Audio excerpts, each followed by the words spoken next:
Chapter 16, The Split. The American Gaming Association's Public Policy Committee convened in Washington, D.C. on the morning of Monday, November 17, 2025.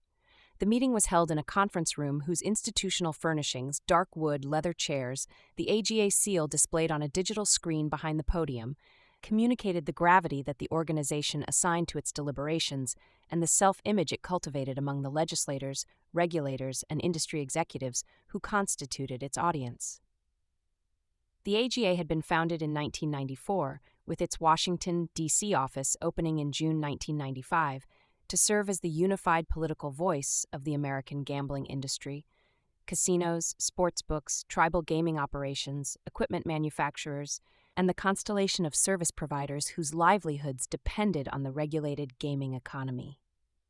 For 3 decades, the association had lobbied on behalf of its members, coordinated responsible gaming initiatives, published industry data, and defended the legal regulated gambling market against threats from illegal operators, anti-gambling activists, and, most recently, from a category of competitors whose legal classification the AGA regarded as fraudulent.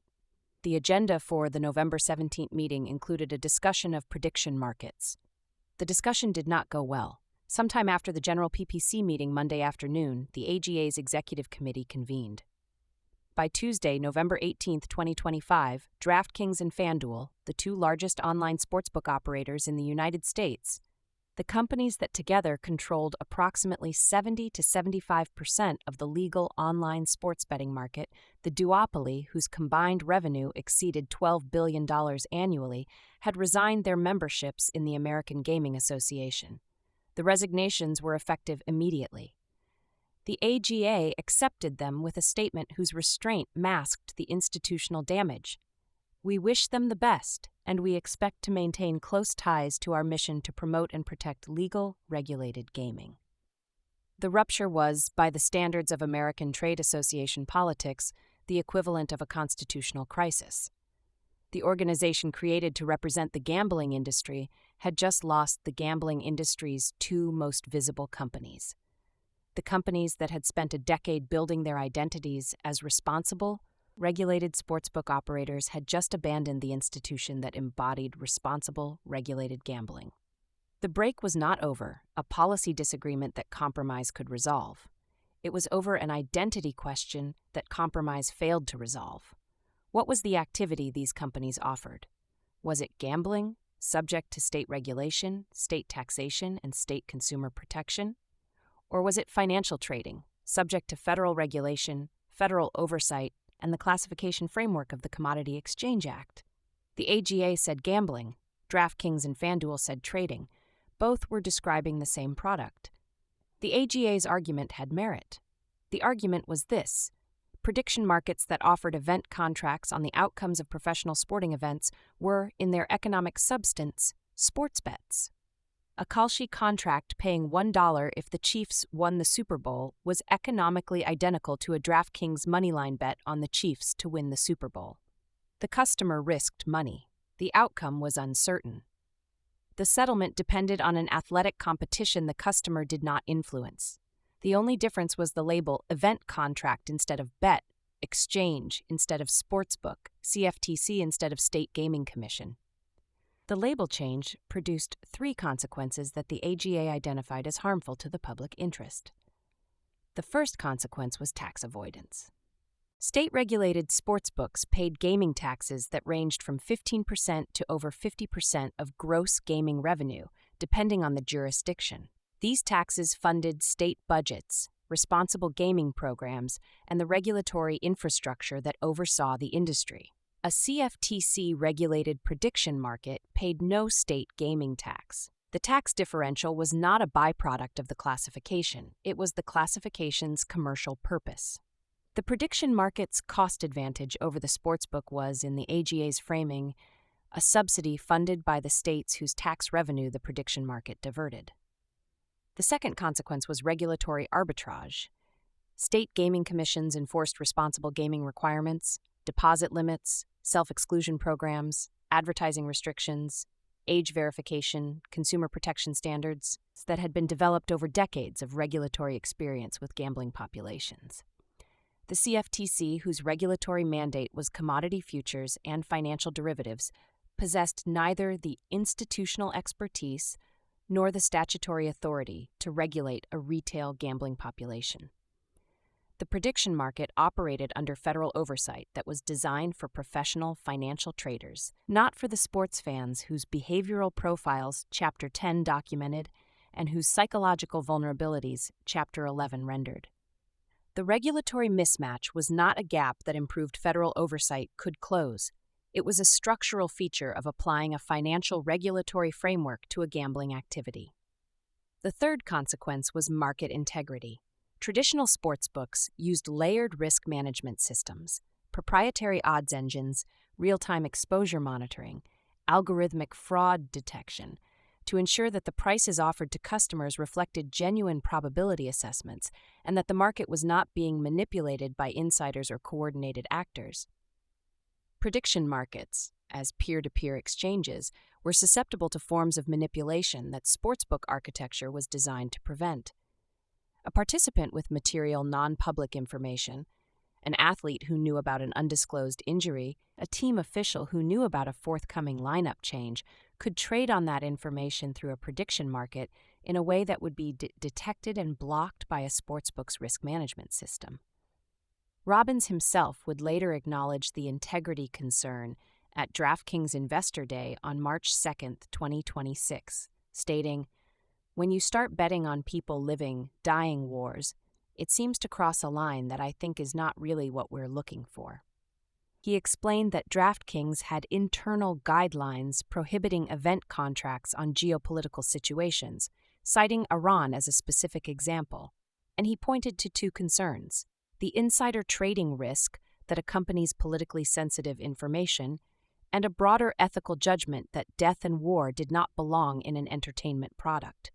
The statement was a concession that the prediction market format created ethical risks that the sportsbook format did not. The AGA's position was not mere competitive self-interest, though competitive self-interest was undeniably present, as the association's casino operator members stood to lose handle and market share to prediction markets that bypassed the regulatory burden those operators bore. The AGA's position was also a principled objection. The classification of sports event contracts as financial derivatives was, in the AGA's view, a legal fiction whose purpose was to avoid the regulatory and tax obligations that the law imposed on economically identical activities when they were classified under their accurate name. The objection would have carried more moral authority if the industry making it had not spent the preceding 13 years classifying its own products under labels designed to achieve precisely the same result. The AGA's member companies, the casino operators who remained in the association after DraftKings and FanDuel departed, had participated in, endorsed, or benefited from every prior classification arbitrage in the industry's history. The professional sports leagues that invested in DraftKings in 2013 had lobbied for the UIGA exemption that classified fantasy sports as not gambling. The state legislatures that legalized DFS in 2016 had created the interactive fantasy sports category at DraftKings' request. The sportsbook operators, who launched after PASPA fell in 2018, had marketed their products as entertainment, while profiting from the house edge that made the entertainment's economic substance indistinguishable from any other form of gambling. The AGA itself had spent years arguing that legal, regulated sports betting was distinct from illegal gambling, a classification argument whose structure was identical to the one prediction market operators now advanced. The industry's objection to the prediction market classification was, in its logical structure, an objection to the practice that had made the industry possible. The objection was also, in its commercial motivation, an objection to the practice being deployed by someone else. When DraftKings classified DFS as a game of skill to avoid state gambling regulation, the classification served DraftKings' interests. When Kalshi classified event contracts as financial derivatives to avoid state gambling regulation, the classification served Kalshi's interests and threatened DraftKings. The principle was the same. The beneficiary had changed. The AGA's objection was not to classification arbitrage as a practice. It was to classification arbitrage as a competitive weapon deployed against its members. The complicity principle required that this observation be rendered without editorial commentary. The facts carried the judgment. The reader who had followed the book through 13 chapters of classification arbitrage, game of skill, interactive fantasy sports, legal sportsbook, financial exchange, could evaluate the AGA's objection against the history that produced it. DraftKings' counter-argument also had merit. The counter-argument was this. Event contracts traded on a CFTC-regulated exchange were structurally different from wagers placed at a state-regulated sportsbook. The structural differences were not cosmetic, they were architectural. In the sportsbook, the operator was the counterparty. DraftKings set the odds. DraftKings managed the risk. DraftKings profited when the customer lost and lost when the customer won. The relationship between operator and customer was adversarial in its economic structure, regardless of the marketing language that described it as entertainment.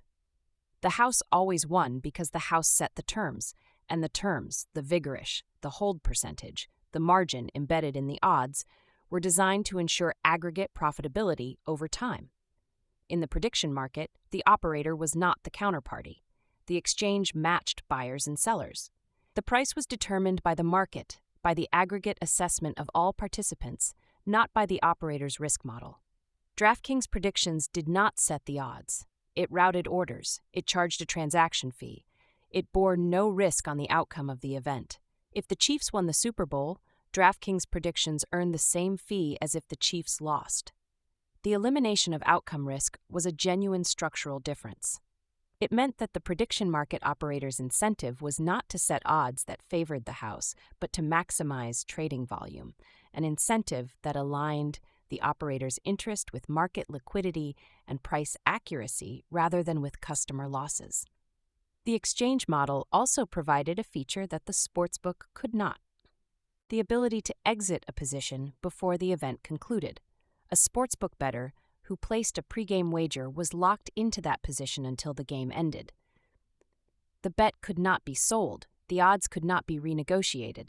If the bettor changed his mind at halftime, if new information emerged, if the team fell behind, if the bettor simply decided he had risked more than he intended, the bet sat there, immutable, until the final whistle.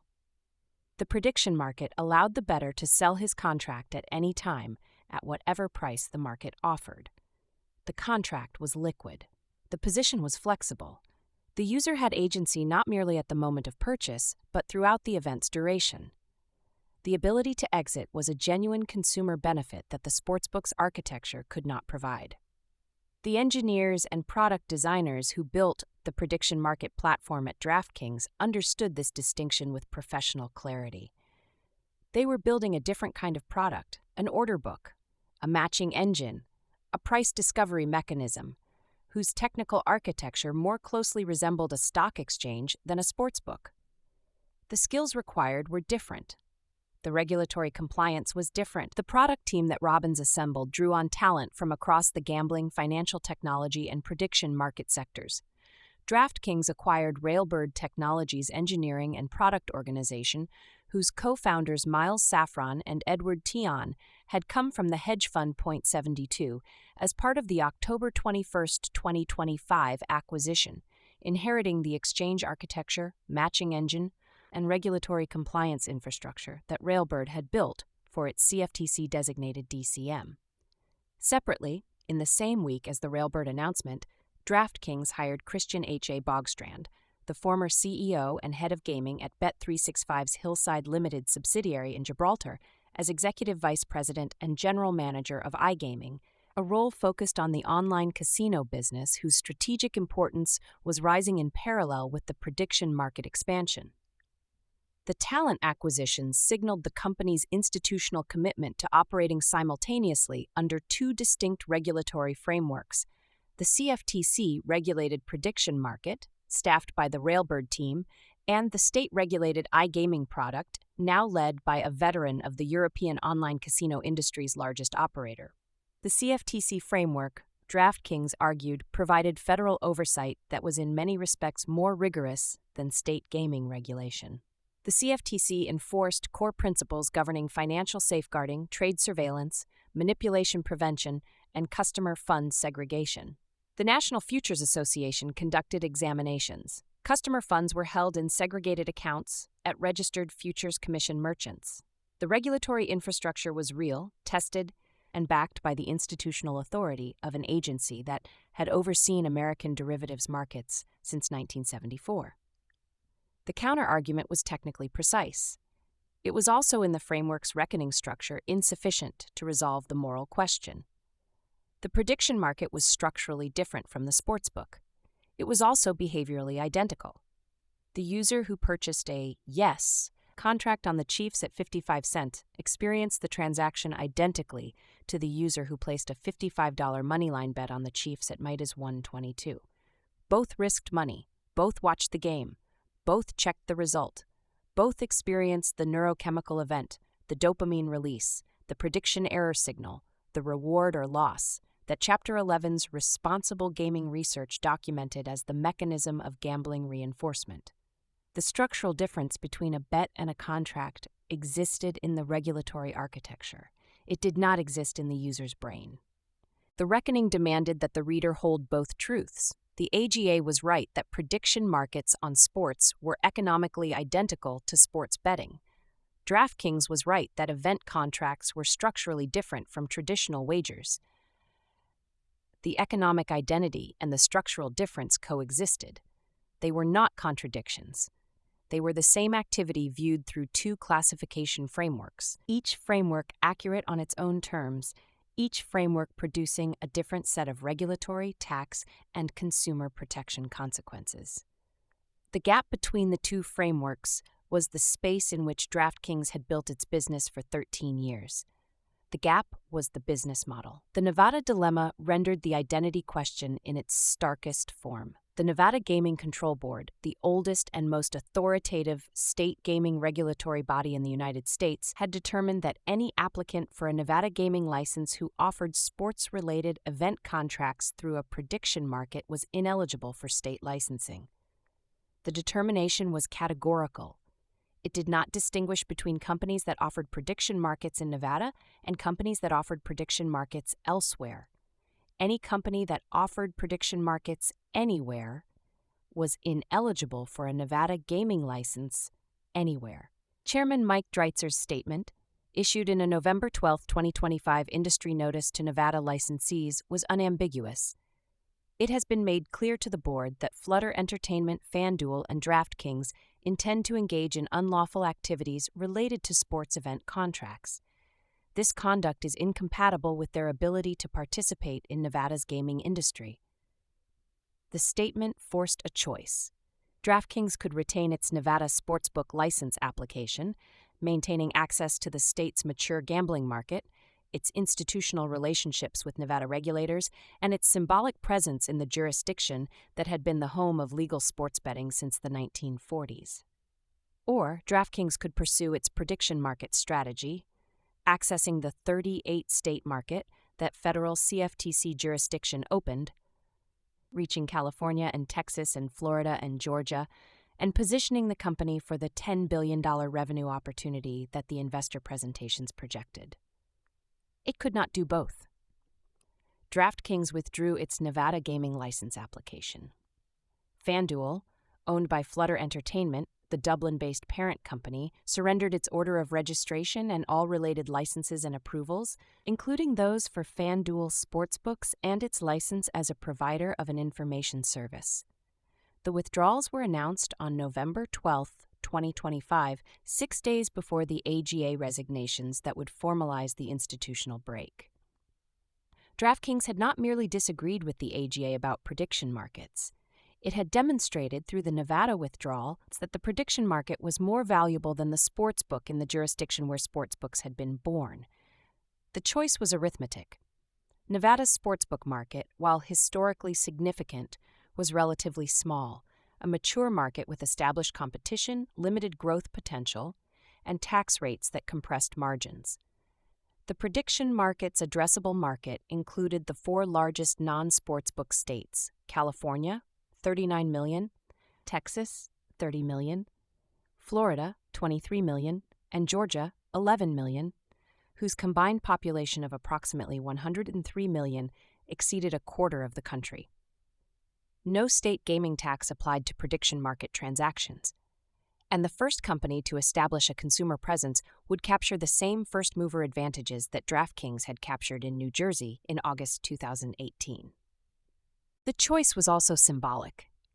By choosing the prediction market over the Nevada sportsbook, DraftKings was declaring what it was.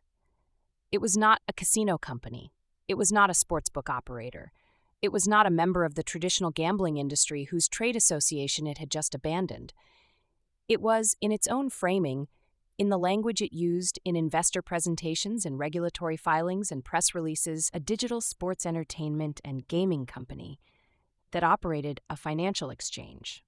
The language was corporate.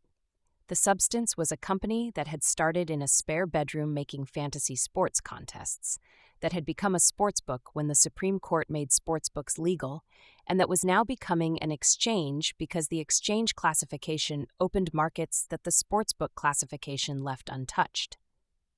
The label had changed 4 times in 13 years. The money flowed in the same direction each time. The AGA's response to the resignations was calibrated to preserve institutional dignity while signaling the depth of the breach. The association prepared a resolution, reported by multiple industry outlets, that would exclude from membership any company offering prediction market products. The resolution was, in effect, a formal declaration that the AGA and the prediction market operators occupied opposing sides of a regulatory, political, and philosophical divide that resisted the kind of compromise that trade associations typically brokered.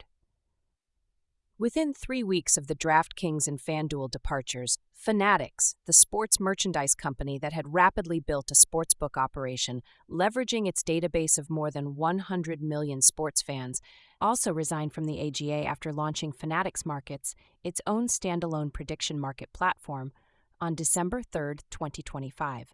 Fanatics Betting and Gaming's VP of Communications, Kevin Hennessy, confirmed the AGA departure to SBC Americas on December 11. Fanatics Betting and Gaming has elected to withdraw its membership from the American Gaming Association. While we respect the work that the AGA does for the regulated gaming market, we have a difference of opinion on what that means when it comes to prediction markets. This was not a decision that we took lightly. The departures left the AGA without any of the 3 largest online gambling operators among its remaining members. The only purely online organization still in the association was Bet365. The traditional casino companies Caesars, MGM, Penn Entertainment, Wynn remained.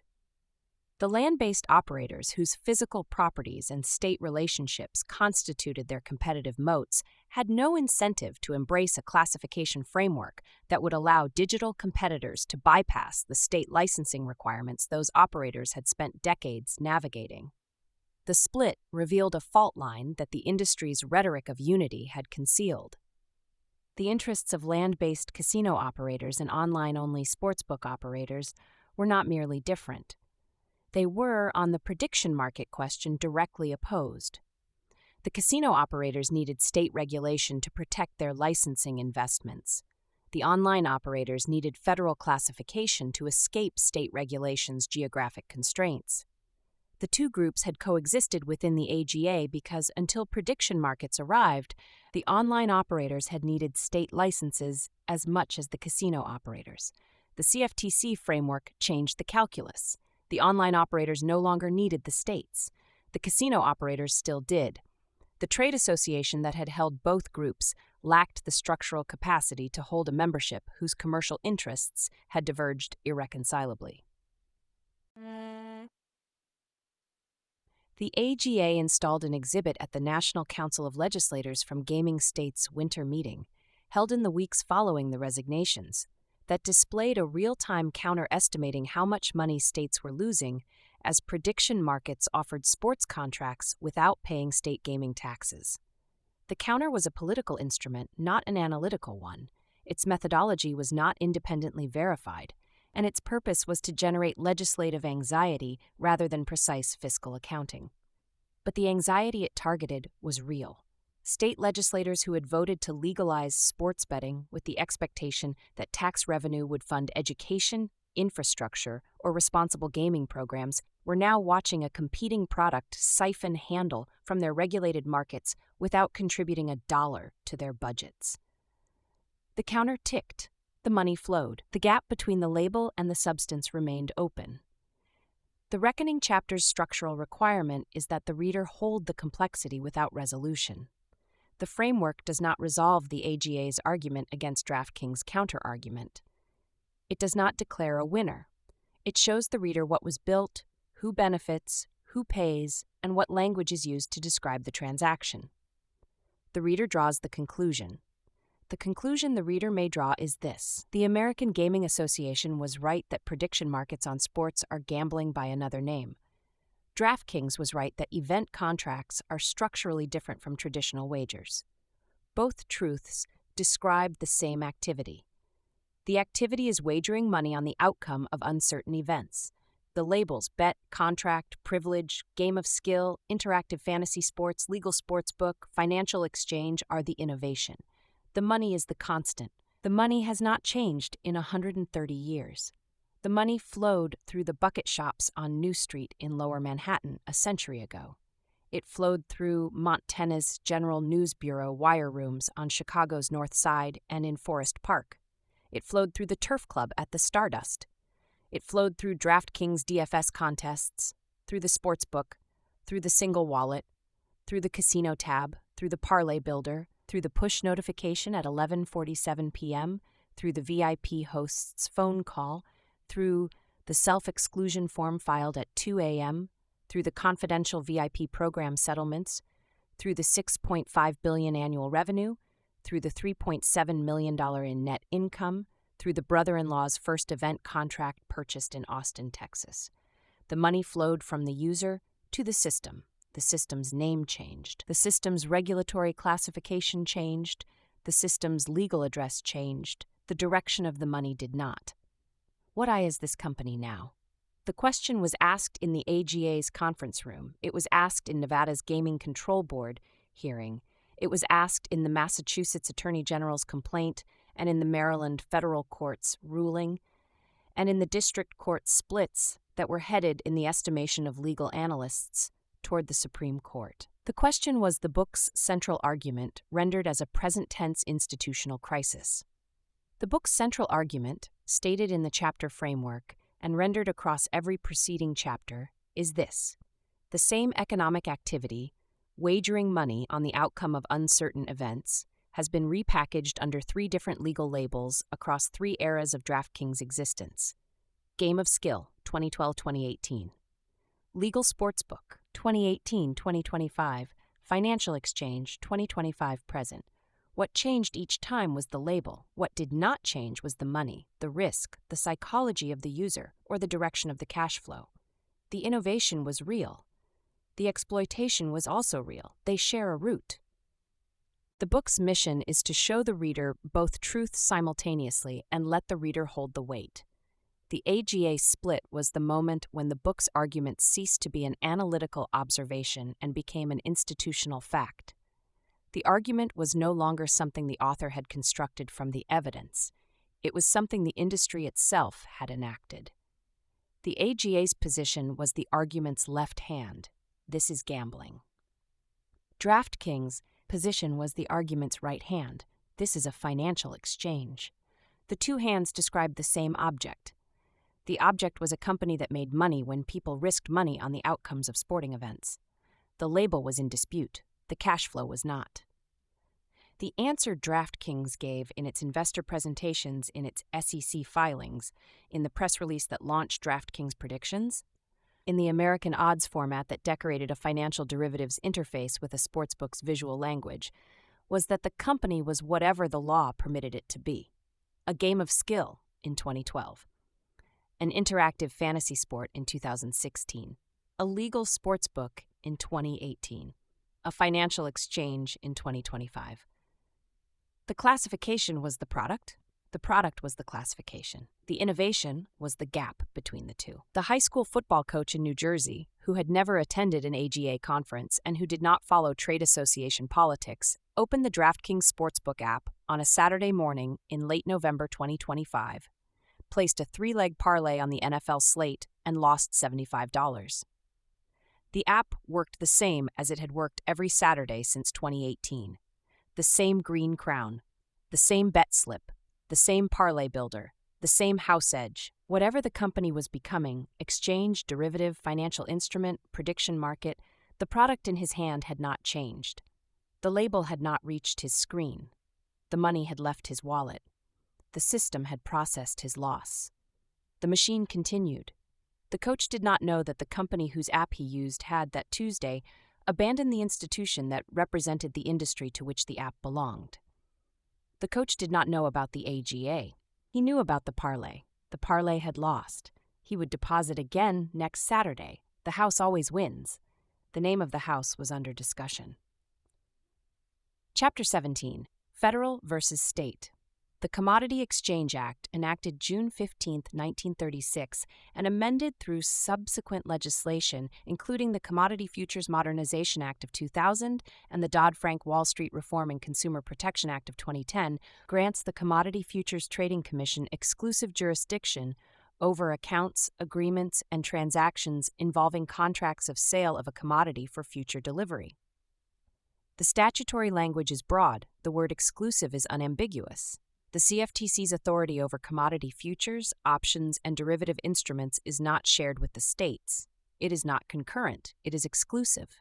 When an activity falls within the CEA's jurisdictional scope, federal law governs, and state law that conflicts with federal regulation is preempted under the Supremacy Clause of the United States Constitution.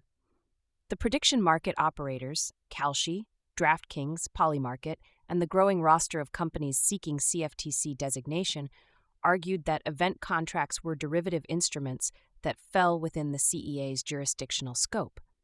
An event contract settling on the outcome of the Super Bowl was, in their legal framing, structurally identical to a binary option settling on the price of crude oil. Both were contracts whose payout depended on the occurrence of a specified event. Both were traded on CFTC-regulated exchanges. Both were subject to the CEA's core principles governing financial safeguarding, surveillance, and manipulation prevention. If crude oil binary options fell within the CEA's exclusive jurisdiction, and no one disputed that they did, then Super Bowl event contracts fell within the same jurisdiction. The commodity was different. The regulatory framework was the same. Federal preemption applied. The state regulators argued otherwise. Their argument rested on a distinction as old as the American federal system: the state's inherent police power to regulate activities that affect the health, safety, and welfare of their citizens. Gambling had been regulated by the states since before the Constitution was ratified. The regulation of gambling was not a power Congress had exercised directly. PASPA had prohibited states from authorizing sports betting, not regulated it federally, and the 10th Amendment reserved to the states those powers not delegated to the federal government. The state's authority to regulate gambling was not derivative of federal law. It was original. It predated the CEA by more than a century. The state regulators' argument was specific. Event contracts tied to the outcomes of sporting events were wagers. They walked like wagers. They settled like wagers. They were purchased by people who experienced them as wagers. The fact that a federal agency had classified them as derivatives did not alter their economic substance, and the state's authority to regulate gambling based on economic substance, not federal classification, was a sovereign power that the CEA had not been designed to preempt. The constitutional question was this: did the CEA's exclusive jurisdiction over derivative instruments preempt the state's police power to regulate gambling when the derivative instrument in question was, in its economic substance, a sports bet? The federal courts split. The first battleground was Nevada. The Nevada Gaming Control Board, the regulatory body that had overseen legal sports betting since the 1940s, whose institutional authority the gambling industry regarded as foundational, determined in November 2025 that any gaming licensee who offered sports-related event contracts through a prediction market was ineligible for a Nevada gaming license. Chairman Mike Dreitzer's statement was categorical. The board considered sports event contracts to be gambling, and any company that offered them was engaged in an activity incompatible with their ability to participate in Nevada's gaming industry. The determination did not directly challenge the CFTC's authority. Nevada did not sue the CFTC. It did not seek a judicial ruling that the CEA did not apply to prediction markets. Instead, Nevada exercised the one power it unambiguously possessed, the authority to determine who could hold a Nevada gaming license. If DraftKings wanted to offer prediction markets, DraftKings could not hold a Nevada gaming license. The choice was binary. DraftKings chose predictions. FanDuel chose predictions. Both withdrew their Nevada gaming license applications in the week before the AGA resignations that Chapter 16 documented. Nevada's approach was strategically elegant. It avoided the constitutional confrontation that a direct legal challenge to the CFTC would have required. It imposed a consequence that was immediate, tangible, and within the state's unquestioned authority. And it created a template that other states could follow. You don't have to prove that prediction markets are illegal under federal law. You just have to make the companies choose. Kalshi, which did not hold a Nevada gaming license and therefore had nothing to withdraw, challenged Nevada's position. LLCV E. Hendrick, number 225575005-NW, D. Nev, filed March 28, 2025 against then NGCB Chairman Kirk D. Hendrick and other state gaming officials, Kalshi sought a declaratory judgment that the CEA preempted Nevada's gaming law and a preliminary injunction preventing Nevada from interfering with Kalshi's event contracts. On April 9, 2025, Chief Judge Andrew P. Gordon of the U.S. District Court for the District of Nevada granted Kalshi's motion, holding that the CEA's exclusive jurisdiction over CFTC-regulated exchanges preempted Nevada's attempt to apply state gaming law to event contracts traded on a federally designated exchange. The ruling was, at the time, a victory for the prediction market model, and a challenge to the regulatory authority of the state that had regulated sports betting longer than any other jurisdiction in the nation. The victory was temporary. On October 14, 2025, Judge Gordon denied a similar preliminary injunction to Crypto.com, North American Derivatives Exchange, in a parallel case, NAM Derivatives Exchange Inc. v. NGCB, number 225CV00978, concluding that sports event contracts were likely not swaps within the CEA's meaning and therefore fell outside the CFTC's exclusive jurisdiction. Nevada officials then moved to dissolve the Kalshi injunction. On November 24, 2025, Judge Gordon granted that motion, reversing his April position. He wrote that his original ruling had been issued very early in this litigation on an accelerated schedule, and that the law and facts have evolved in this court and others. Kalshi's interpretation, Judge Gordon concluded, relies on a strained reading of the already convoluted CEA, and would upset decades of federalism regarding gaming regulation, and is contrary to Congress's intent. Kalshi appealed the dissolution to the Ninth Circuit, number 25-7516, on November 25, 2025, where the appeal remains pending. Consolidated oral arguments before the Ninth Circuit were heard on April 6, 2026. New Jersey produced a different result. In Kalshi X LLC Flaherty, number 125-CV-2152, DNJ, April 28, 2025, named for Matthew J. Flaherty, director of the New Jersey Division of Gaming Enforcement, the federal district court held that the CEA preempted New Jersey's gaming law as applied to Kalshi's event contracts. The ruling used language nearly similar to Judge Gordon's original Nevada decision. The CEA's exclusive jurisdiction provision evinced congressional intent to occupy the field of DCM-listed event contracts. The New Jersey defendants appealed to the Third Circuit, Kalshi EX LLC v. Flaherty, note 25-1922, where the appeal is pending. Maryland broke the pattern. In Kalshi X LLC v. Martin, number 125CV01283, D. Midi, August 1, 2025, 793 F. Sup. 3D 667, the Federal District Court for the District of Maryland declined to grant Kalshi's preliminary injunction. The judge held that while the CEA contained some field preemptive effects, That did not mean Congress had intended the CEA's preemption to encompass state gambling and sports wagering laws. The Maryland ruling directly contradicted the New Jersey ruling and the original Nevada ruling. The same legal question, does the CEA preempt state gaming law as applied to sports event contracts, had produced opposite answers in different federal courts. Kalshi appealed to the Fourth Circuit, Kalshi ELC v. Martin, No. 25-11092. The reasoning diverged on a constitutional principle whose application to prediction markets had no direct precedent. The New Jersey court applied field preemption, the doctrine that when Congress has legislated so comprehensively in a field that it has left no room for state regulation, state law is displaced even in the absence of direct conflict. That court concluded that the CEA's grant of exclusive jurisdiction to the CFTC was comprehensive enough to displace state gaming law as applied to any instrument traded on a CFTC-regulated exchange. The Maryland court and subsequently the reversed Nevada court applied a narrower interpretation. The CEA regulated exchanges and derivative instruments, but it had not been designed to displace the state's historic authority over gambling. The CEA's exclusive jurisdiction applied to the derivative instruments themselves, their trading, clearing, and settlement, but did not extend to the state's power to determine whether a derivative instrument that was functionally indistinguishable from a sports bet should be classified as gambling for purposes of state consumer protection law.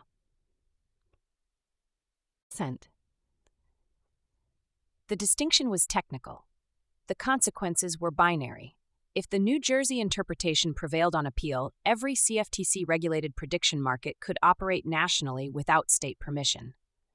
If the Maryland reversed Nevada interpretation prevailed, every state retained the authority to block, license, or regulate prediction markets within its borders, regardless of their federal classification. There was no middle ground. The question would ascend through the appellate courts, the Ninth Circuit for Nevada, the Third Circuit for New Jersey, the Fourth Circuit for Maryland, and the Sixth Circuit for parallel Ohio and Tennessee cases, and if the circuit courts disagreed, the Supreme Court would eventually be asked to resolve the split. The circuit split was the constitutional mechanism by which the question would eventually reach the appellate courts, and if the split persisted, the Supreme Court. Legal analysts covering the prediction market space estimated that a Supreme Court resolution was unlikely before 2027 or 2028. The timeline meant that the prediction market would operate for at least 2 years and potentially longer, in a state of jurisdictional uncertainty, with federal courts in some states affirming the operator's right to offer sports event contracts, and federal courts in other states denying it. The uncertainty was, for DraftKings, a feature rather than a flaw. The company had spent 13 years operating in regulatory gaps, the gap between game of skill and gambling, the gap between interactive fantasy sports and sportsbook, the gap between financial exchange and betting platform. Each gap had eventually closed. Each closing had forced a strategic pivot. But the interval between the gap's opening and its closing, the window of regulatory uncertainty during which the product could operate, acquire customers, generate revenue, and establish market presence, was the interval in which fortunes were made. The prediction market's jurisdictional uncertainty was the latest version of the same interval. Massachusetts arrived at the prediction market question from a different direction, not through the abstract jurisdictional analysis of federal preemption doctrine, but through the concrete mechanism of law enforcement. Attorney General Andrea Joy Campbell filed an action against Kalshi in Suffolk County Superior Court on September 12, 2025, Commonwealth of Massachusetts v. Kalshi EX, LLC, number 2584CV02525, alleging that Kalshi offered unlicensed sports wagering in Massachusetts under the guise of event contracts.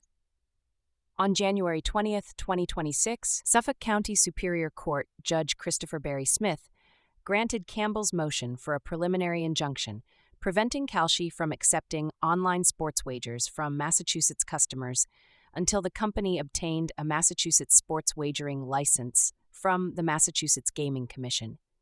In his order, Barry Smith wrote that Kalshi's platform mirrors other digital gambling experiences and borrows gambling terminology. and he cited Kalshi's November 24, 2025 loss in the Nevada federal court as supporting precedent. The injunction was based on Massachusetts state law, which classified wagering on sporting events as gambling subject to state regulation, regardless of the federal classification under which the wagering was conducted. Campbell's office argued that the state's authority to protect its citizens from gambling-related harm was not displaced by the CFTC's regulation of the exchange on which the contracts were traded. The exchange might be federally regulated. The harm was local. The Massachusetts injunction was significant for two reasons. First, it demonstrated that state attorneys general possessed enforcement tools that could restrict prediction market operations regardless of the outcome of the federal preemption litigation. Even if the CEA ultimately preempted state gaming law, even if the Supreme Court ruled that CFTC-regulated exchanges were immune from state regulation, the enforcement of the injunction in the interim prevented Kalshi from operating in Massachusetts during the years it would take for that ruling to arrive. The gap between the injunction and the Supreme Court decision was, for Massachusetts residents, a period during which the prediction market was functionally illegal regardless of its ultimate constitutional status. Second, the Massachusetts action highlighted the regulatory mismatch that the AGA had identified in Chapter 16's Reckoning. The CFTC's regulatory framework had been designed for commodity futures markets, not for retail sports gambling. The Massachusetts Attorney General's complaint detailed the prediction market's user demographics, marketing practices, and consumer protection deficiencies with the specificity of a gambling regulator, deposit practices, advertising targeting, age verification, responsible gaming protocols, rather than the financial regulatory focus on market integrity, capital requirements, and institutional compliance that characterized the CFTC's oversight. The state was asking a question the federal framework was not built to answer. What happens to the retail consumer who uses a financial derivative the way a gambler uses a bet? The question connected directly to the concerns that Chapter 11 had rendered through David Chen and Maria Vasquez. The VIP program, the behavioral targeting, the push notification at 11:47 p.m., the host who called 3 days after a $1,200 loss, these were gambling harm patterns that state gaming commissions had developed decades of expertise to address. The CFTC had no comparable expertise.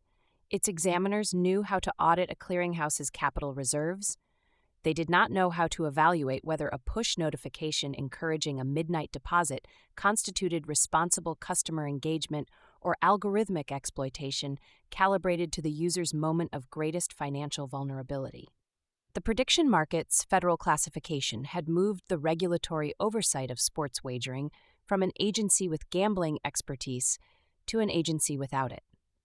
The $1,000 deposit bonus class action arrived in the same Massachusetts courtroom where the jurisdictional war was being fought, and its timing demonstrated how legal exposure compounds when multiple regulatory fronts are active simultaneously. In December 2023, the Public Health Advocacy Institute filed a class action lawsuit on behalf of lead plaintiffs Melissa Scanlon and Shane Harris in Massachusetts Superior Court. The case, Scanlon et al. V. DraftKings Inc. NOBA 2484099 BLS2, challenged DraftKings' $1,000 deposit bonus promotion, a marketing campaign the company had deployed when it launched its sportsbook in Massachusetts in March 2023. The promotion's headline promised $1,000 in bonus bets to new customers. The conditions required to claim the bonus were specific. The customer had to deposit a minimum of $5,000 and wager at least $25,000 within a 90-day period. The bonus, once earned, consisted of non-withdrawable wagering credits that could only be used for additional bets on the DraftKings platform. The plaintiffs alleged that the conditions were not adequately disclosed, that the $1,000 deposit bonus headline created an expectation that the promotional material's fine print contradicted. One plaintiff met the wagering requirement but not the deposit threshold and was denied the bonus. Another fulfilled both conditions but was deemed ineligible on other grounds. The claim centered on Massachusetts consumer protection law. The promotion constituted misleading advertising and deceptive business practices.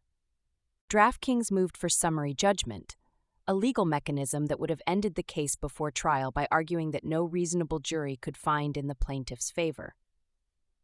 The company submitted visual evidence of how the promotional terms had been displayed to customers. The evidence, however, was not the original promotional materials. It was recreations, graphic depictions generated through test accounts or design tools after the lawsuit was filed, that the company argued represented what customers had seen. Multiple versions were submitted, with subsequent versions addressing deficiencies in earlier submissions. On February 17, 2026, Massachusetts Superior Court Judge Deborah A. Squires Lee denied the bulk of DraftKings' summary judgment motion. The judge determined that the recreated materials did not constitute definitive evidence of what consumers actually viewed and that sufficient factual disputes existed to warrant a jury trial. The claims of misrepresentation and false advertising would proceed. The ruling marked the first false advertising lawsuit against DraftKings Sportsbook to survive the summary judgment stage. The PHAI's executive director, Mark Gottlieb, characterized the ruling, "The jig is up for DraftKings and its highly deceptive marketing ploy to lure new customers to wager tens of thousands of dollars chasing a bogus bonus." The case was about a promotional offer. The promotional offer was about customer acquisition. The customer acquisition was about the funnel, the mechanism that Chapter 12 rendered, the architecture that moved users from the top of the ecosystem, the promotional offer, the first deposit, the low barrier entry point, toward the bottom, the sustained engagement, the cross-selling, the lifetime value extraction that the system was designed to optimize. The $1,000 bonus was a funnel component. The lawsuit alleged that the component was deceptive. The jury would decide whether the deception was real. The architecture, regardless of the jury's verdict, would continue. The deposit bonus case occupied a different legal domain than the prediction market jurisdictional war, state consumer protection law, rather than federal preemption doctrine, but the two cases shared a courtroom and a defendant, and their simultaneous prosecution in Massachusetts demonstrated the compound nature of DraftKings' legal exposure. The company was defending its sportsbook promotions against consumer deception claims in state court, while simultaneously defending its prediction market operations against gambling regulation claims in federal court. The sportsbook case attacked the marketing. The prediction market case attacked the classification. Together, they bracketed the company's commercial model, the mechanism by which customers were acquired, the promotional offer whose clarity the class action challenged, and the regulatory framework under which the acquired customers were served. The federal classification whose validity the jurisdictional war contested. And the PHAI's involvement added a public health dimension that connected the deposit bonus litigation to Chapter 11's rendering of gambling harm. The organization noted in its filings that the American Psychiatric Association had classified gambling disorder in the same diagnostic category as substance-related addictions, cocaine, opioids, tobacco, alcohol, heroin, since the publication of the DSM-5 in 2013. The classification placed the promotional practices DraftKings used to acquire customers in a medical context that the company's marketing language did not acknowledge. The $1,000 deposit bonus headline invited a new customer to deposit $5,000 and wager $25,000. The American Psychiatric Association classified the activity the customer would engage in, sustained, repetitive wagering on uncertain outcomes, as a behavior carrying addiction risk comparable to substance use. The promotional headline and the diagnostic classification described the same activity in different languages, each language producing a different set of implications, each set invisible to the other. DraftKings' response to the jurisdictional uncertainty was the same response the company had deployed at every prior regulatory inflection: operate where you can, retreat where you must, and position the company to expand when the legal landscape clarifies. The geofenced strategy that DraftKings disclosed in investor presentations and earnings calls involved offering sports event contracts through DraftKings Predictions only in the 17 to 18 states where the company's legal team assessed the regulatory risk as manageable. The assessment was granular. Each state's gambling statute was analyzed. Each state attorney general's public statements were cataloged. Each state gaming commission's enforcement posture was evaluated. States where the attorney general had signaled opposition to prediction markets were excluded. States where the gaming commission had issued cease and desist letters were excluded. States where the legal landscape was ambiguous but the enforcement risk was low, states without active gaming commissions, states whose attorneys general had not taken public positions, states where the political dynamics favored federal authority over state regulation were included. The geofencing was itself a regulatory arbitrage within a regulatory arbitrage. The prediction market was a federally classified product that the company was selectively deploying based on state-level risk assessment. The federal classification was supposed to preempt state law. The company was acting as though it did not, restricting its geographic deployment to the jurisdictions where the preemption argument was most likely to prevail and avoiding the jurisdictions where it was most likely to be challenged. The selective deployment contradicted the legal argument. If the CEA truly preempted state gaming law, the product should have been available in all 50 states. The fact that DraftKings limited its deployment to approximately 18 suggested that the company's own legal team did not fully believe the preemption argument it was advancing in court. The contradiction was commercially rational. A company that deployed its product in all 50 states and then lost the preemption argument in court would face enforcement actions, injunctions, and potential liability in every state where the product had been offered.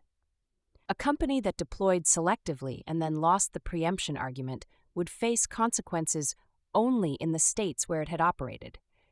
The geofencing was not a sign of confidence in the federal argument.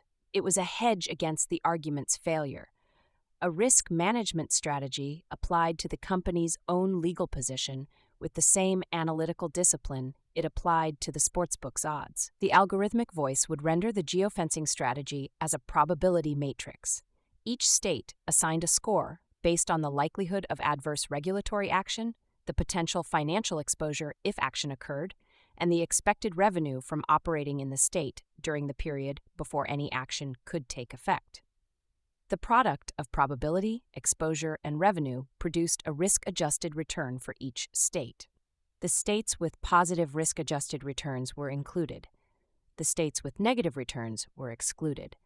The matrix was the legal department's version of the sportsbook's odds engine, a mechanism for pricing uncertainty and deploying capital only where the expected return exceeded the expected cost.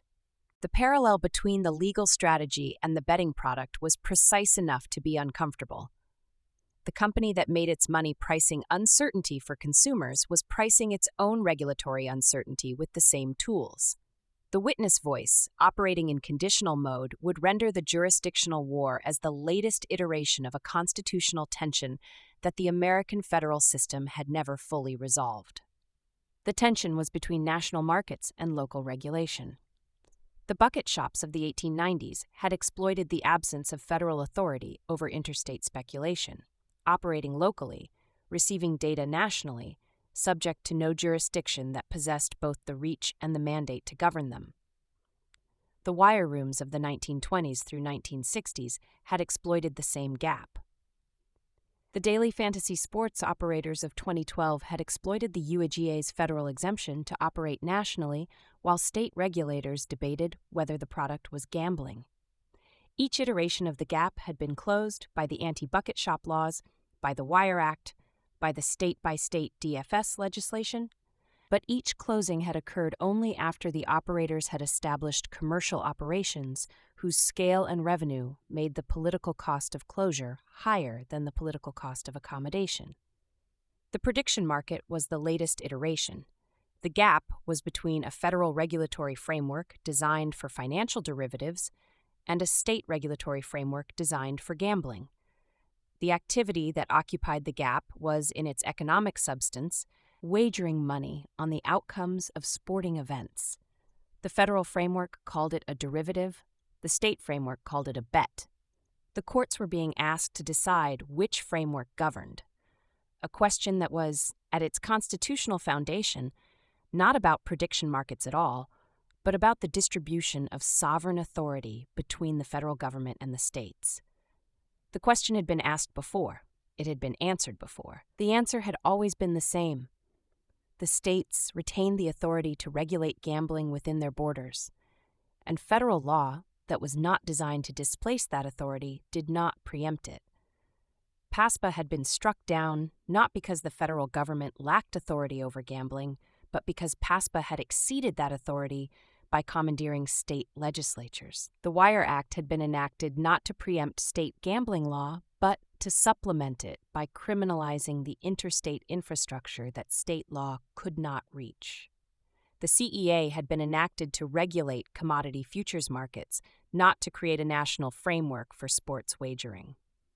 If the courts followed this historical pattern, if they determined that the CEA's jurisdiction over derivatives did not extend to the displacement of state gambling regulation, the prediction market's federal classification would be revised, restricted, or revoked, and the activity it governed would revert to the state-by-state regulatory framework that DraftKings had spent a decade navigating.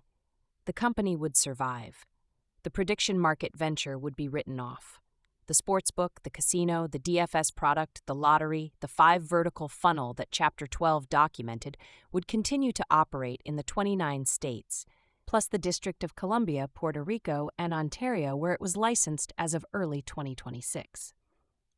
If the courts broke the pattern, if they determined that the CEA's exclusive jurisdiction over derivative instruments preempted state authority to regulate the same instruments as gambling, the prediction market would become the most significant expansion of the American wagering market since PASPA's fall. DraftKings would operate in 38 states or more. The $10 billion revenue projection would be tested. The company that 3 men built in a spare bedroom would have achieved, through 4 successive regulatory arbitrages, nationwide reach for a product that every prior classification had confined to the states willing to license it. The courts had not fully ruled. The legislatures had not acted. The interval was open. The money was flowing. The companies were operating. The states were suing. The users were purchasing contracts that they experienced as bets through apps that looked like sportsbooks, at odds displayed in American format, on sporting events whose outcomes they could not control. The label was financial derivative. The screen looked like a bet slip. The distinction mattered in court. It did not matter on the screen. Chapter 18, The Departure.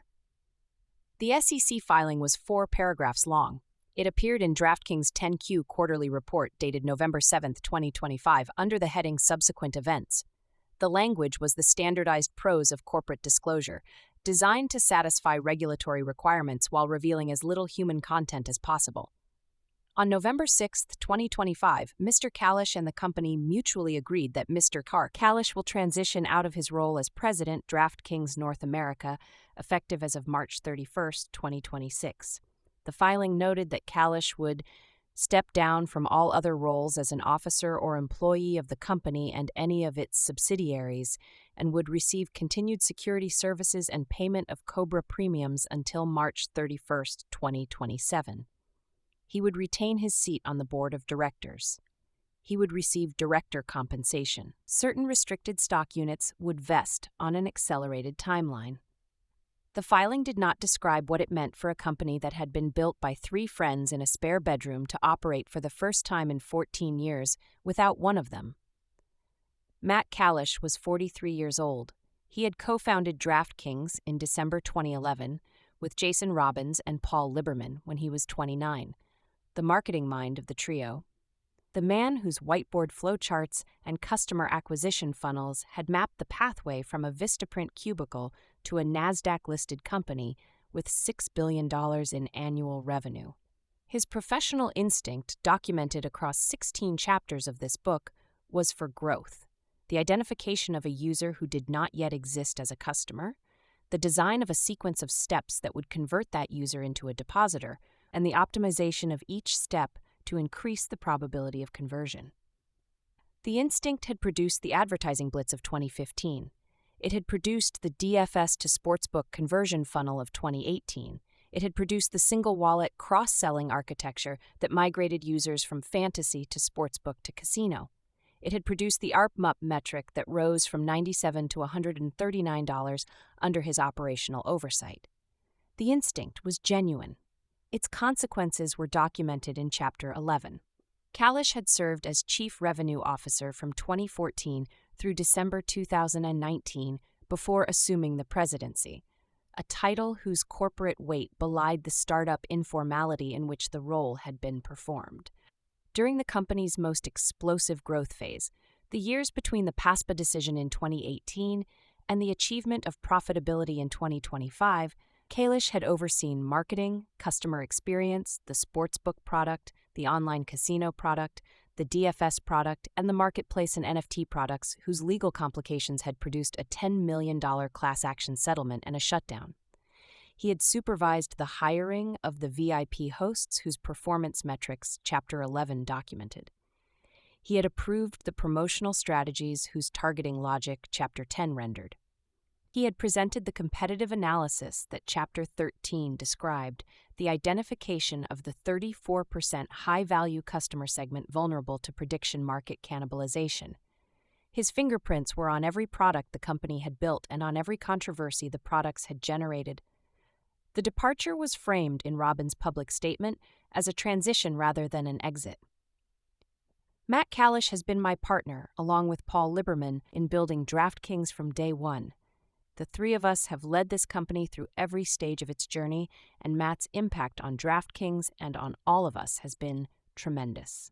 The language was warm, the board seat was retained, the vested stock was accelerated. The security services, armed security at his home and office, a benefit whose annual cost the company had disclosed in prior filings at approximately $1 million or more, would continue through March 2027.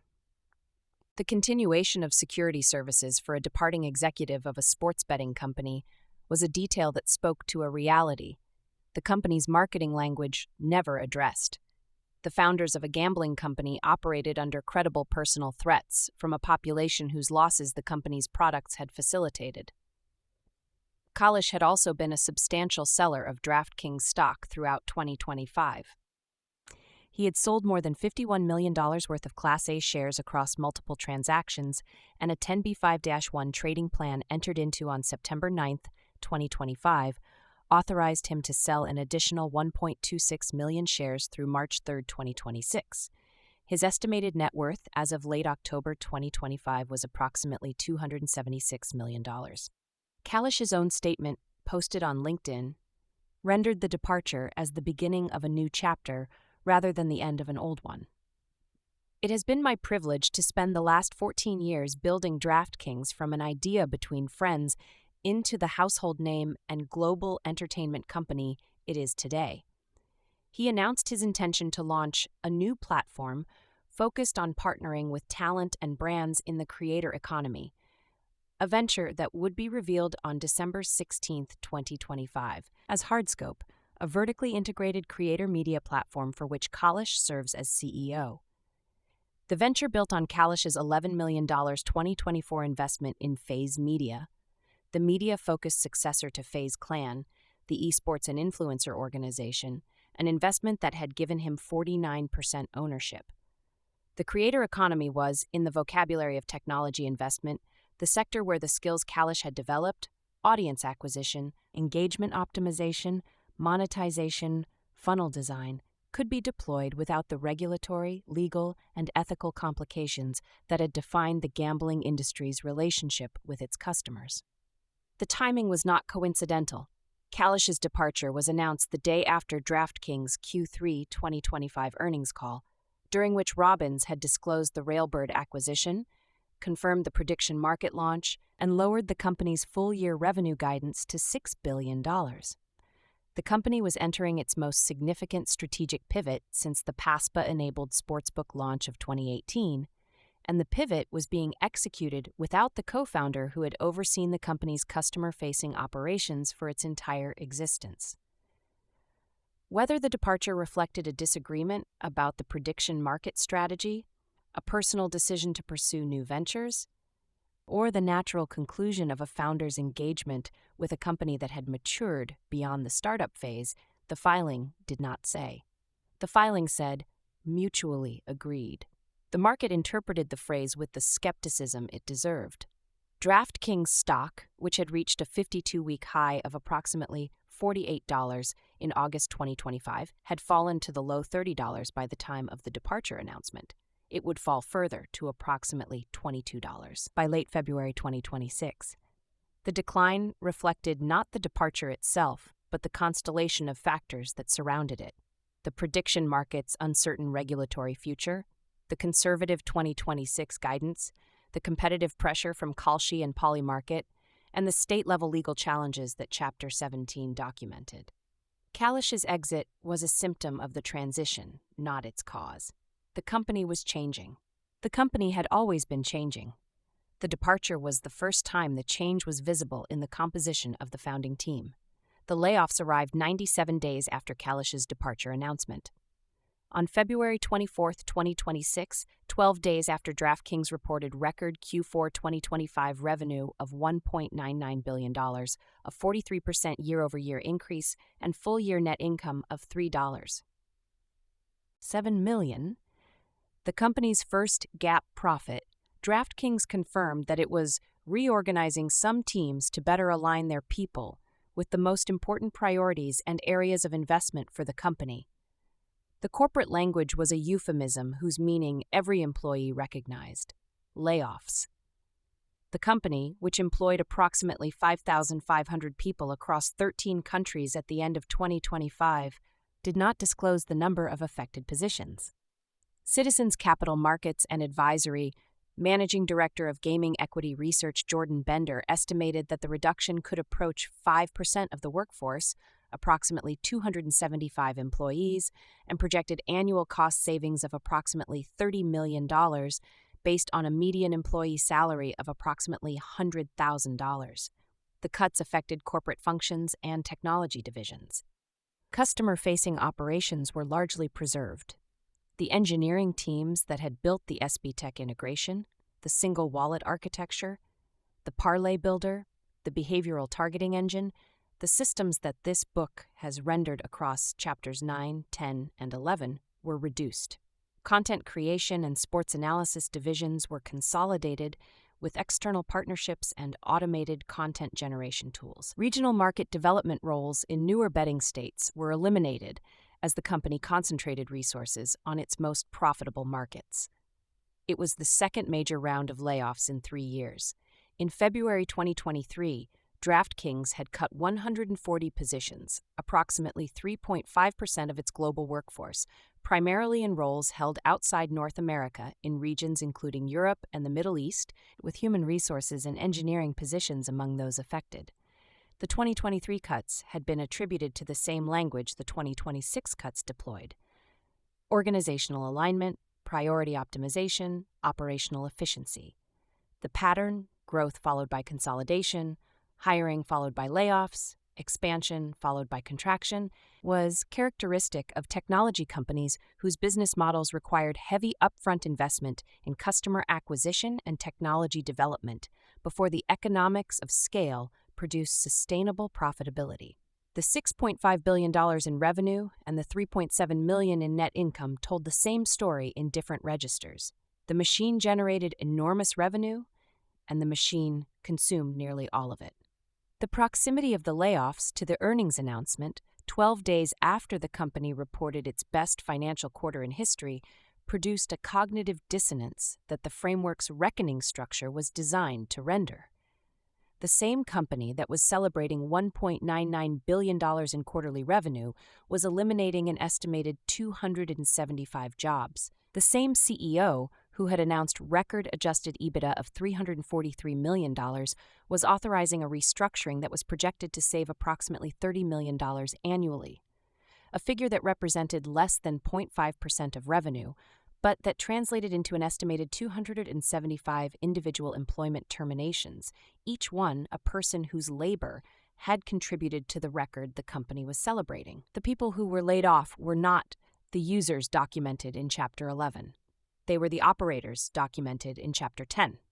The product managers, the data scientists, the engineers, the UX designers, whose professional pride in building the best sports betting experience in the industry had been genuine, whose KPI dashboards had measured their effectiveness, whose quarterly all-hands presentations had celebrated their achievements. They were the human components of the system. The system was learning to operate without them. The layoff's human texture was visible in LinkedIn posts that appeared within hours of the announcement, the professional networking platform's version of a public commons, where terminated employees posted carefully worded messages acknowledging their departures, thanking former colleagues, and signaling their availability for new roles. The posts followed a genre convention: gratitude for the experience, pride in the product, optimism about the future, a request for introductions. The genre's consistency across hundreds of posts, from DraftKings and from every other technology company that had conducted layoffs in the preceding 3 years, reflected the professional culture's expectation that termination should be processed through a framework of positivity that the terminated person's actual emotional experience may not have supported. The content creation and sports analysis roles that were eliminated deserved particular attention. These were the positions whose function had been to produce the editorial content, articles, analysis, promotional copy that surrounded and supported the betting products. The consolidation of these functions with external partnerships and automated content generation tools was a specific acknowledgement that AI could produce the words that had previously required human writers. The promotional email that Sarah Martinez received at 11:47 p.m. in the prologue, the 47 characters of text that were the product of 847 A/B tests, could now be generated, tested, and deployed by an AI system whose operational cost was a fraction of the human marketing team that had previously performed the same function. The machine had learned to write its own notifications. The AI transformation was the thread that connected the departure, the layoffs, and the company's strategic direction into a single narrative whose implications extended beyond DraftKings to the broader relationship between technology companies and the human labor they consumed and discarded. DraftKings management had indicated, in commentary cumulatively reported across 2024 to 2026 earnings calls and investor communications, and characterized by Citizens analyst Jordan Bender in a February 2026 research note, Next.io, February 24, 2026, that artificial intelligence now controlled approximately 70% of DraftKings' promotional spending. The statement, first documented in Chapter 10 as a mechanism for optimizing customer targeting, carried a different weight in the context of the February 2026 layoffs. The AI was not merely optimizing how promotional dollars were allocated. It was replacing the human decision-makers who had previously made those allocations. The marketing professionals who had designed promotional campaigns, tested creative concepts, analyzed customer segments, and calibrated offer timing were being supplanted by machine learning models that performed the same functions at lower cost, faster speed, and, from the system's perspective, greater precision. But the AI's reach extended beyond promotional spending. Citizens equity research analyst Jordan Bender, in his February 2026 report to clients, characterized the AI deployment. DraftKings used AI to automate requests for proposals, aid its engineers with coding, and implement chatbots and preliminary legal opinions, minimizing outsourced labor. Robbins himself had spoken in broader terms about AI's role, describing it as an amazing thing whose deployment spanned customer service and product development, and emphasizing that every department at the company now made full use of the technology. The characterization was comprehensive enough to encompass every white-collar function the company performed. Software engineers whose code powered the platform, legal professionals whose opinions guided the company's regulatory strategy, customer service representatives whose interactions with users, including the VIP hosts whose scripts Chapter 11 documented, constituted the human face of the algorithmic system. The irony was structural, and the framework's reckoning type demanded that it be rendered without editorial commentary. The engineers who had built the behavioral targeting algorithms were being replaced by the behavioral targeting algorithms they had built. The data scientists who had trained the machine learning models were being replaced by the machine learning models they had trained. The promotional strategists who had designed the customer engagement campaigns were being replaced by the AI that was now running the campaigns. The system was consuming its creators. The pattern was not unique to DraftKings. It was characteristic of the AI revolution's impact across every industry that employed knowledge workers. But its expression within a company whose primary product was algorithmic extraction gave it a recursive quality that invited observation. One of the 275 received the calendar invitation at 9:14 a.m. on a Tuesday. The subject line read, "Organizational Discussion Confidential." She was a senior data engineer who had spent 3 years building the behavioral models feature pipeline, the system that ingested login timestamps, bet sizing patterns, and deposit-to-loss ratios, and transformed them into the vulnerability scores that powered the push notification engine. She had presented the pipeline's architecture at 2 company all-hands meetings. She had received a performance rating of exceeds expectations in her most recent review cycle, 11 weeks earlier. She walked to conference room 4C on the 4th floor of the Boston headquarters, carrying the coffee she had poured 6 minutes ago. And the coffee was still warm when the HR representative read the script. The script thanked her for her contributions. The script described the restructuring as an investment in the company's future. The script did not mention that the behavioral model she had built, the pipeline whose feature extraction logic she had optimized across 9 quarterly iterations, was the model the company would use to determine which roles could be replaced by the AI agents that her pipeline had helped train. The system had learned her work. The system no longer required her to perform it. Her badge deactivated at 5 p.m. The coffee cup sat on the conference room table, still half full, beside a printout of the severance terms whose calculations had been generated by an optimization model whose architecture she recognized because she had reviewed its design documentation during a cross-team collaboration the previous spring. The specific capabilities that Bender identified, AI assisting with code, drafting preliminary legal opinions, handling customer service, corresponded precisely to the functions that the layoffs were eliminating. The engineers whose code had built the single wallet architecture could be assisted and eventually replaced by AI agents that generated and debugged software with the tireless consistency that no human developer could match across 80-hour weeks.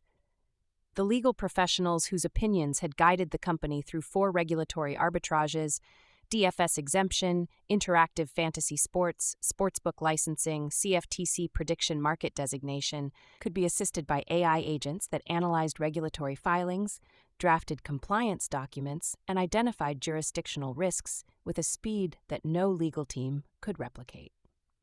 The customer service representatives who had handled user inquiries and the VIP hosts whose interactions with users had been documented in training materials produced through legal discovery could be replaced by AI agents whose conversations would be calibrated by the same behavioral models that had determined which users received which offers at which times. The VIP host replacement was the most operationally significant and the most morally complex. Chapter 11 had rendered Amanda and Kevin, the hosts whose dashboards tracked retention rates, deposit growth, and LTV maintenance, as human beings inside a system whose performance metrics did not include responsible gaming compliance. The AI agent that replaced the VIP host would operate under a different set of constraints. Its conversations would be generated by models whose outputs could be audited, whose decision trees could be documented, and whose adherence to responsible gaming protocols could be verified with a precision that human-host interactions had not permitted. The AI host would not experience compassion for a user who asked for help. It would also not experience the competitive pressure of a quarterly performance review that incentivized it to deploy a promotional offer rather than support a deposit limit request. The AI was, in a sense, both more dangerous and more controllable than the human it replaced. More dangerous because it could operate at a scale and speed that no human host roster could match. More controllable because its logic was deterministic rather than discretionary. Whether the replacement of human hosts with AI agents would produce better or worse outcomes for users like Maria Vasquez, the composite from Chapter 11, whose VIP host had continued promotional contact after she requested help reducing her activity, was a question whose answer depended on the instructions the AI was given. The AI's behavior would reflect its optimization target. If the target was LTV maintenance, the AI would behave like Kevin, acknowledging the user's concern while deploying the next promotional offer. If the target incorporated responsible gaming compliance with equal weight, the AI would behave differently. The choice of optimization target was a corporate decision, not a technological one. The technology was neutral. The corporate decision was not. The founders had built a system designed to identify, classify, target, and monetize human behavior. The system had learned to identify, classify, target, and monetize the behavior of its own operators.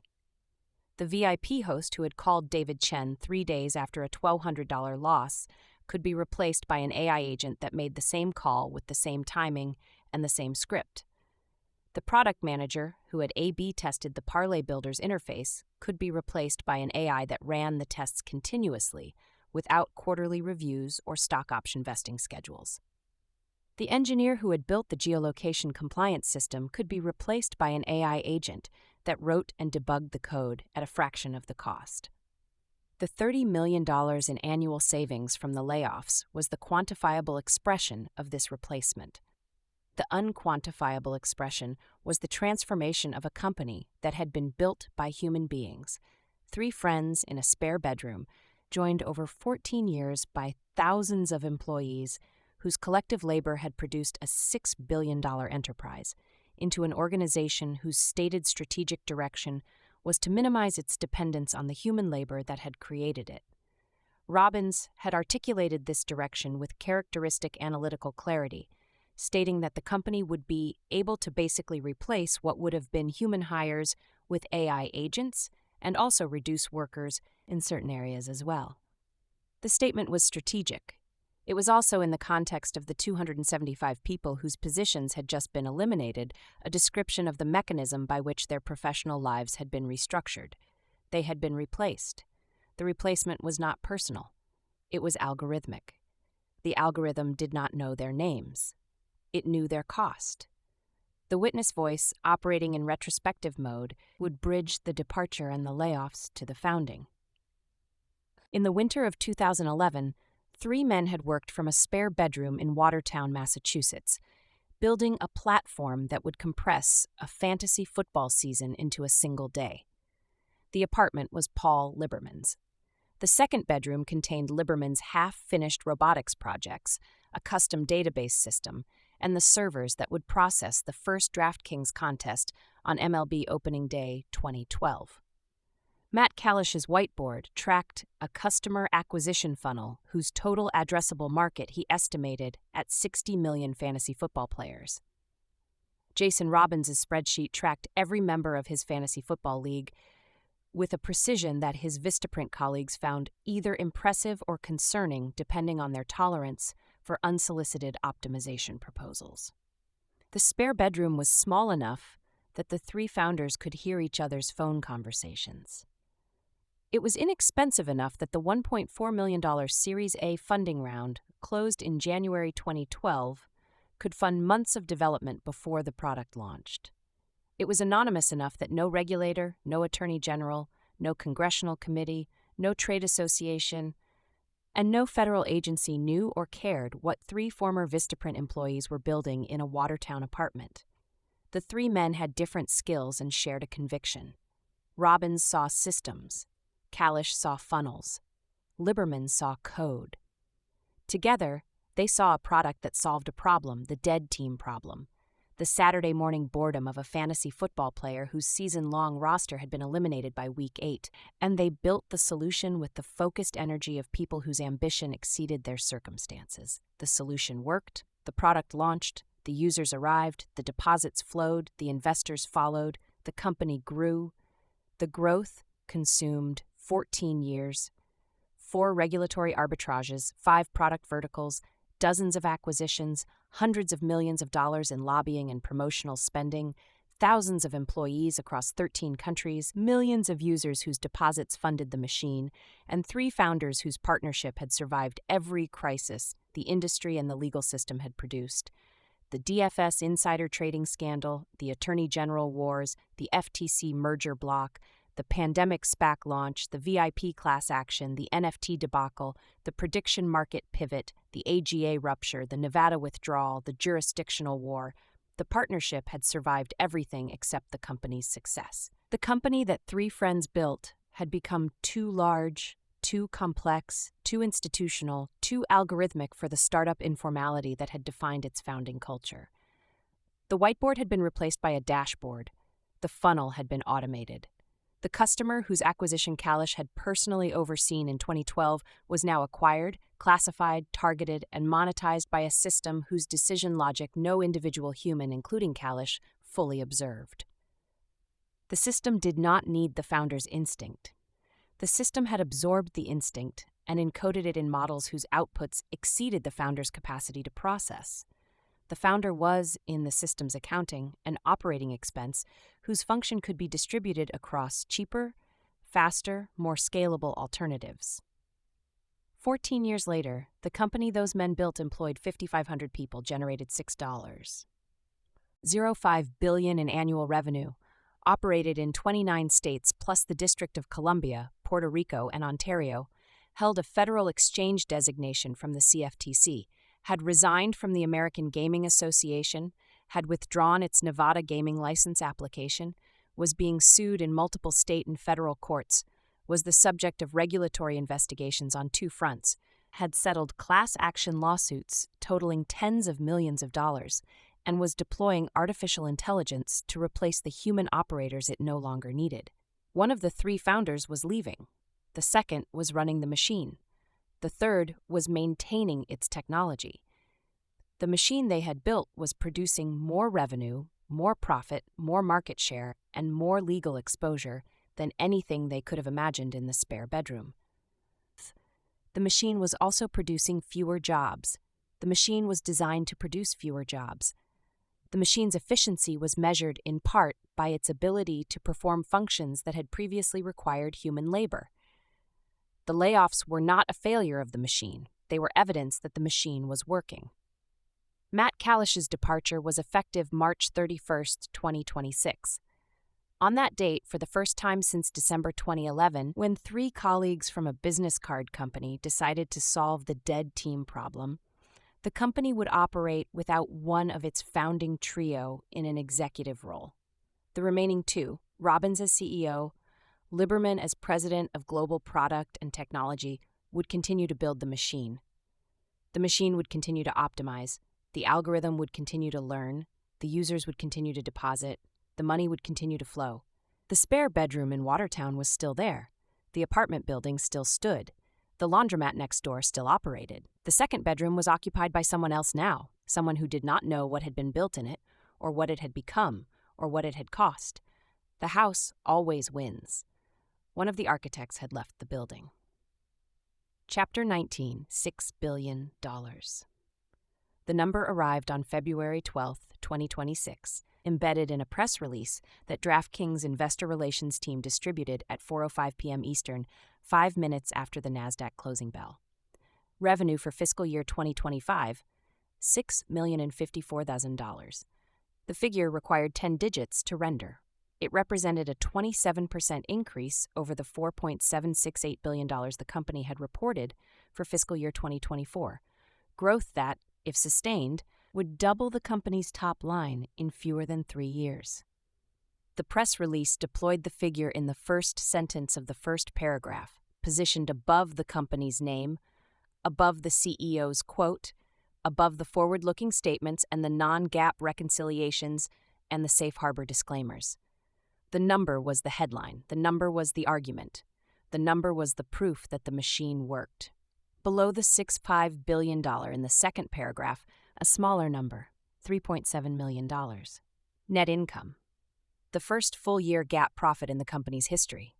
The ratio between the 2 figures, $3.7 million in profit on $6.05 billion in revenue, produced a net margin of 0.06%. The company had collected $6 billion and kept, after all expenses were accounted for, an amount that would not cover the annual compensation of its three highest-paid executives. The margin was thin enough to qualify as a rounding error.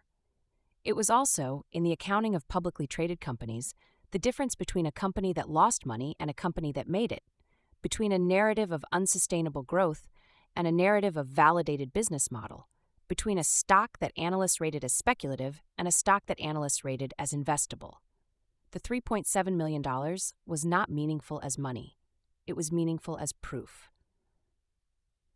The company had crossed the threshold from cash-burning startup to profitable enterprise, and the threshold, once crossed, could be cited in every investor presentation, every analyst call, every board meeting, and every regulatory proceeding for as long as the company existed.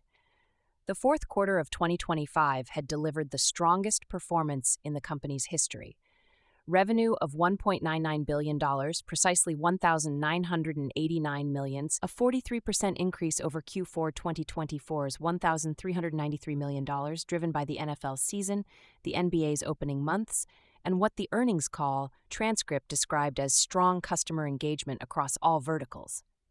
Adjusted EBITDA for Q4 reached $343.2 million, a figure that represented the kind of operating leverage the company's investors had been promised for years, the point at which revenue growth outpaced cost growth, where incremental revenue dropped to the bottom line rather than being consumed by promotional spending and customer acquisition. Full-year adjusted EBITDA reached $619.9 million, more than triple the $181.3 million reported for fiscal year 2024. The adjusted EBITDA figure was the number the company preferred to discuss. It excluded stock-based compensation, depreciation, amortization, interest, taxes, and certain one-time charges. The categories of expense that, when included, reduced the $619.9 million to $3.7 million.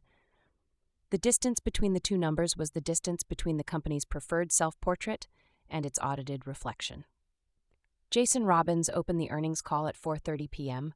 His tone was measured, the practiced cadence of a CEO who had delivered earnings presentations to analysts approximately 24 times since the company went public on April 24, 2020, and who understood that the call's audience was not the analysts asking questions, but the algorithms ingesting his word choices for sentiment analysis and the institutional investors whose trading decisions would move the stock by morning. We closed 2025 on a high note. Fourth quarter revenue increased 43% year over year, and we achieved records for revenue and adjusted EBITDA. Our core business is strong as we enter 2026. The language was the corporate voice in its purest register, every word selected for the impression it created in the regulatory and investor ecosystem that determined the company's access to capital, its share price, and its capacity to acquire competitors and defend against lawsuits. High note. Records. Strong. The words carried no informational content beyond the signal they transmitted. The company was performing, the strategy was executing, the future was bright. Robbins had learned, across 14 years of navigating regulators, investors, and journalists, that the corporate vocabulary was a technology in its own right, a system for transmitting confidence while disclosing the minimum information required by securities law. The fourth quarter revenue of $1.99 billion was composed of three primary verticals. The sportsbook generated the majority. Revenue derived from the difference between the amounts wagered by users and the amounts paid out in winnings, a figure the industry called gross gaming revenue, and that the company reported as gaming revenue. The online casino, the product vertical that operated through the Golden Nugget brand and the DraftKings Casino tab, offering slots, blackjack, roulette, and other games whose mathematical edge guaranteed the house a profit on every dollar wagered over sufficient volume, generated the second largest contribution. The daily fantasy sports product, the original product, the spare bedroom product, the dead team solution, generated the third. The revenue composition told a story about what the company had become. DFS, the product that had given the company its name, its founding mythology, and its initial regulatory classification as not gambling, now represented a declining share of total revenue. The sportsbook dominated. It was the product that the Supreme Court's PASPA decision had enabled in 2018, the product that the three founders had spent years preparing to launch, the product that the fantasy-to-sportsbook conversion funnel had been designed to feed, and the casino was growing faster than either. The product that arrived through the Golden Nugget acquisition, whose economics required no sporting event, no live data feed, no algorithmic odds calculation, only a user, a device, and the mathematical certainty that the house edge would extract value from every session. The single wallet made the composition possible. A user who opened the DraftKings app to check the score of a fantasy contest was one tap away from the sportsbook. A user who opened the sportsbook to place a bet on the evening's NBA games was one tap away from the casino. The user did not exit one product and enter another. The user moved within a single interface, a single account, a single balance. The friction between verticals, the psychological barrier that might cause a sports bettor to pause before playing a slot machine, the conscious decision that would have been required if the casino were a separate app, requiring a separate download, a separate account, a separate deposit, had been engineered away. The architecture was elegant. The architecture was also the mechanism by which a user who had entered the ecosystem for one purpose could be migrated to another purpose whose economics were more favorable to the company. The metric that captured this migration was ARPMUP, Average Revenue Per Monthly Unique Payer. For Q4 2025, ARPMUP reached $139, a 43% increase from the $97 reported for Q4 2024. The number meant that each of the company's 4.8 million Q4 2025 average monthly unique payers generated, on average, $139 per month in revenue for DraftKings. The increase reflected not an increase in the number of payers. The Q4 2025 MUP count of 4.8 million was approximately flat year over year versus Q4 2024, but an increase in revenue per payer. Each user was spending more. Or, rendered in the algorithmic voice's preferred construction, each user was generating more value. One of the 4.8 million was a 38-year-old electrician in suburban Philadelphia whose monthly contribution to the $139 ARPMUP figure had averaged $214 since October. His wife did not know the number. She knew that the savings account they had opened for their son's college fund held $4,200 less than the statement she had seen in August. And she knew that her husband's explanation, a car repair, a plumbing emergency, a miscalculation in the quarterly tax estimate, had arrived in 3 different versions across 3 different conversations. She did not know that the DraftKings app on his phone classified him as a Tier 2 VIP, whose reinvestment rate of 84% placed him in the 20th percentile of retention risk, meaning the system predicted an 80% probability that he would still be depositing in 90 days. The system's prediction, like most of its predictions, would prove accurate. The college fund would not recover. The ARPMUP would hold steady at $139. The distinction between spending more and generating more value was the distinction between the cost voice and the algorithmic voice, and the earnings call conducted the entire conversation in the latter register. Users were payers. Revenue was monetization. The increase in spending per user was ARPMUP expansion. The cross-selling from sportsbook to casino was product adoption. The promotional offers timed to behavioral triggers were personalized engagement. The language was not deceptive. The language was the system's own. Within its frame, the terms were precise. The frame excluded the user's experience of the same events. The 4.8 million monthly unique payers were the Q4 2025 denominator. The $6.5 billion in revenue was the full-year numerator. The division is approximate because MUPs fluctuate quarter to quarter, but using the approximate FY 2025 average of 4.0 million MUPs produces $1,530 per payer per year, or approximately $126 per month in revenue to DraftKings. This was not the amount each user wagered. It was the amount each user lost, net of winnings, after promotional credits were applied. The total amount wagered, the handle, was many multiples larger because the house edge on most products was measured in single-digit percentages. A user who wagered $10,000 across a year of bets, winning some and losing others, might generate $1,200 to $1,500 in revenue for the company if the effective hold percentage across all products was approximately 12 to 15%. The user experienced the $10,000 as action: the bets placed, the games watched, the parlays constructed, the live wagers deployed. The company experienced the $200 to $1,500 as revenue. The $6.5 billion figure could also be divided by a different denominator. The American Gaming Association's 2025 consumer survey found that approximately 21% of American adults placed a legal sports bet in the past year, approximately 48 to 52 million American adults. Not all of them were DraftKings customers. But if the 6.5 billioners, which included DFS, sportsbook, and casino revenue, was divided by the total legal sports betting population as a rough measure of market penetration, the figure was approximately $125 per American sports bettor. The number was approximation, an imperfect metric that conflated DraftKings customers with the broader market. It was also a figure whose human weight the algorithmic voice's language was not designed to render. $125 per bettor was, for a recreational user who wagered $20 on a Sunday parlay, a statistical artifact. For a user in the high-frequency declining balance segment that Robbins had identified on his dashboard in the fall of 2014, $125 was less than a week's losses.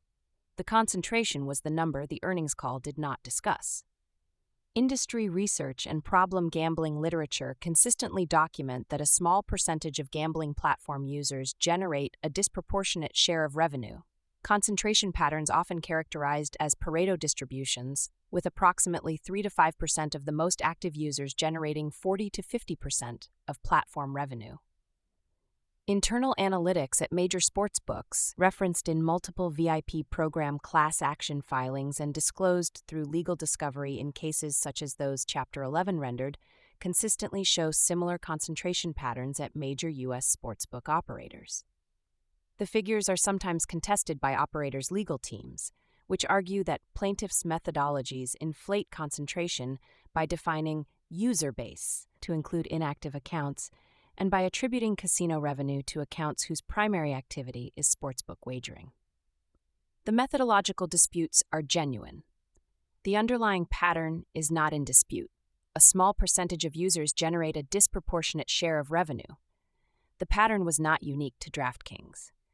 Revenue concentration was characteristic of every gambling operation in history.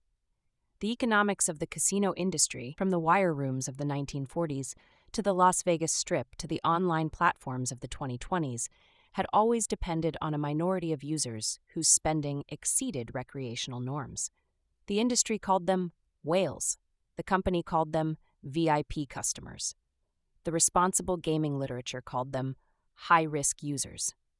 The behavioral targeting system that Chapter 11 documented called them by their classification codes: account identifiers linked to deposit frequencies, session durations, bet sizes, and promotional response rates, whose aggregate patterns the model had learned to associate with high lifetime value. A concentration of approximately 3 to 5% of users, if applied to the 4.8 million Q4 2025 monthly unique payers, produces approximately 144,000 to 240,000 users. Those users, if responsible for approximately 40 to 50% of total revenue, generated approximately $2.4 to $3.0 billion of the company's $6.5 billion in fiscal year 2025 revenue. Divided among them at the midpoint estimates, each generated approximately $13,000 to $17,000 per year, $1,100 to $1,400 per month in revenue for DraftKings. The figure was revenue, not wager volume. It was the amount each user lost to the company net of winnings over the course of the year. The per-month figure was not a ceiling. It was an average within a cohort that contained both users whose losses were moderate relative to their income and users whose losses were catastrophic. The distribution within the concentrated cohort was, from the perspective of the business model, the operational architecture on which the $6.5 billion rested. The collision between the earnings celebration and the concentration data was the structural tension the framework's reckoning type required. Both facts were true at the same time. The company had achieved its first GAAP profit, validated its business model, and generated $619.9 million in adjusted EBITDA. Genuine accomplishments by any corporate standard, accomplishments that represented the culmination of 14 years of strategic execution, regulatory navigation, and technological development that this book has documented across 18 chapters. The same company's revenue was concentrated in a user segment whose spending patterns the gambling addiction research literature would flag as indicative of problematic behavior, a concentration documented not by critics or activists but by the industry's own internal analytics, produced through its own data science, and disclosed through the legal discovery process in its own court proceedings. The two truths occupied the same press release, the same earnings call, the same set of audited financial statements filed with the Securities and Exchange Commission. The $3.7 million in net income and the concentration data were not competing narratives. They were the same narrative, viewed from two angles. The guidance arrived 12 minutes into the earnings call, delivered by Chief Financial Officer Alan Ellingson in the Register of Financial Precision that CFOs adopt when the numbers they are about to present will disappoint the audience. Fiscal year 2026 revenue guidance, $6.5 billion to $6.9 billion. Adjusted EBITDA guidance, $700 million to $900 million. The revenue midpoint, $6.7 billion, represented 10.7% growth over fiscal year 2025. By any conventional corporate standard, double-digit revenue growth for a company already generating $6 billion was robust. By the standard of Wall Street's expectations, it was a miss. Analyst consensus had projected approximately $7.3 billion for fiscal year 2026. The gap between the company's guidance midpoint and the street's expectation was approximately $600 million, an 8.2% shortfall that, in the compressed emotional universe of quarterly earnings, qualified as a significant disappointment. The gap reflected a disagreement about the company's growth trajectory. Analysts had assumed that the momentum of Q4 2025, the 43% year-over-year growth, the ARPMUP expansion, the operating leverage would carry forward. The company was saying it would not. Robbins attributed the conservative guidance to several factors. Unfavorable sports outcomes in the third and fourth quarters of 2025 had cost the company more than $300 million in revenue, an expression of the sportsbook model's structural vulnerability to the random outcomes of athletic competition, the same randomness that made the product entertaining for users and unpredictable for operators. State-level tax increases, Illinois raising its progressive sports betting tax to 40% on operators grossing more than $200 million in adjusted gross revenue, Ohio maintaining the 20% rate, it had doubled from 10% in July 2023, and proposals pending in Maryland to raise the rate from 15% to 30% were compressing margins in high-volume markets. And the prediction market investment was consuming capital without yet contributing revenue. DraftKings Predictions, the standalone app launched in December 2025, was excluded from the fiscal year 2026 guidance entirely. Its revenue was characterized as pure upside, a framing that positioned the prediction market as additive to the guidance rather than embedded within it, protecting the base guidance from the platform's uncertain performance while preserving the narrative that the prediction market represented a free option on a $10 billion annual revenue opportunity. The market's response was efficient and merciless. DraftKings stock, which had closed at $25.47 on February 12th, fell below 22s in pre-market trading the next morning, a decline of approximately 14 to 15%, that erased more than $1.5 billion in market capitalization in the time it took Robbins to finish the earnings call and answer questions from analysts whose voices carried the neutral professionalism of people who were about to revise their price targets downward. The decline placed the stock at approximately $22, its lowest price since mid-2023, and less than half the 52-week high of approximately $48 it had reached in August 2025. The $6.5 billion in revenue, the first GAAP profit, the $619.9 million in adjusted EBITDA, The numbers that the press release had positioned as proof of the machine's success were insufficient to sustain the valuation that the market had assigned in August. The market wanted growth. The company was offering profitability. The two were not the same thing, and the market's pricing mechanism did not reward the latter at the expense of the former. The stock decline was the market's translation of the guidance into the language it understood: present value of expected future cash flows. The guidance said, the growth rate is decelerating. The market heard, the future is worth less than we thought. The $1.5 billion in erased market capitalization was not money that any person had lost in the way that Sarah Martinez had lost money. It was a mathematical adjustment to a shared fiction about the company's future earnings power. But the adjustment rippled through every employee whose compensation included stock options or restricted stock units, every executive whose net worth was denominated in DKNG shares, and every institutional investor whose portfolio models had assumed a growth rate the company was not delivering. The guidance miss in the ecosystem of public markets was a kind of push notification, a data point that triggered a behavioral response whose magnitude exceeded its informational content. 18 days after the guidance miss, on Monday, March 2, 2026, DraftKings held its 2026 Virtual Investor Day at 9 a.m. Eastern. The event's selection communicated the same message the company's product design communicated: scale, ambition, and the seamless integration of multiple experiences within a single environment. The audience was institutional investors, equity analysts, and financial journalists, the professional class whose assessments of the company's strategy translated into trading volumes, price targets, and media coverage that influenced the broader market's perception. Robbins took the stage and deployed the word that would define the company's next phase: Super App. DraftKings Sports and Casino, 4 verticals integrated nationwide: sportsbook, predictions, casino, and lottery, with daily fantasy sports remaining separate as a legacy product, unified in a single application whose user experience would adapt dynamically based on the user's geographic location and the regulatory environment of the state in which the user's phone registered. In New Jersey, where all verticals were legal, the user would see everything.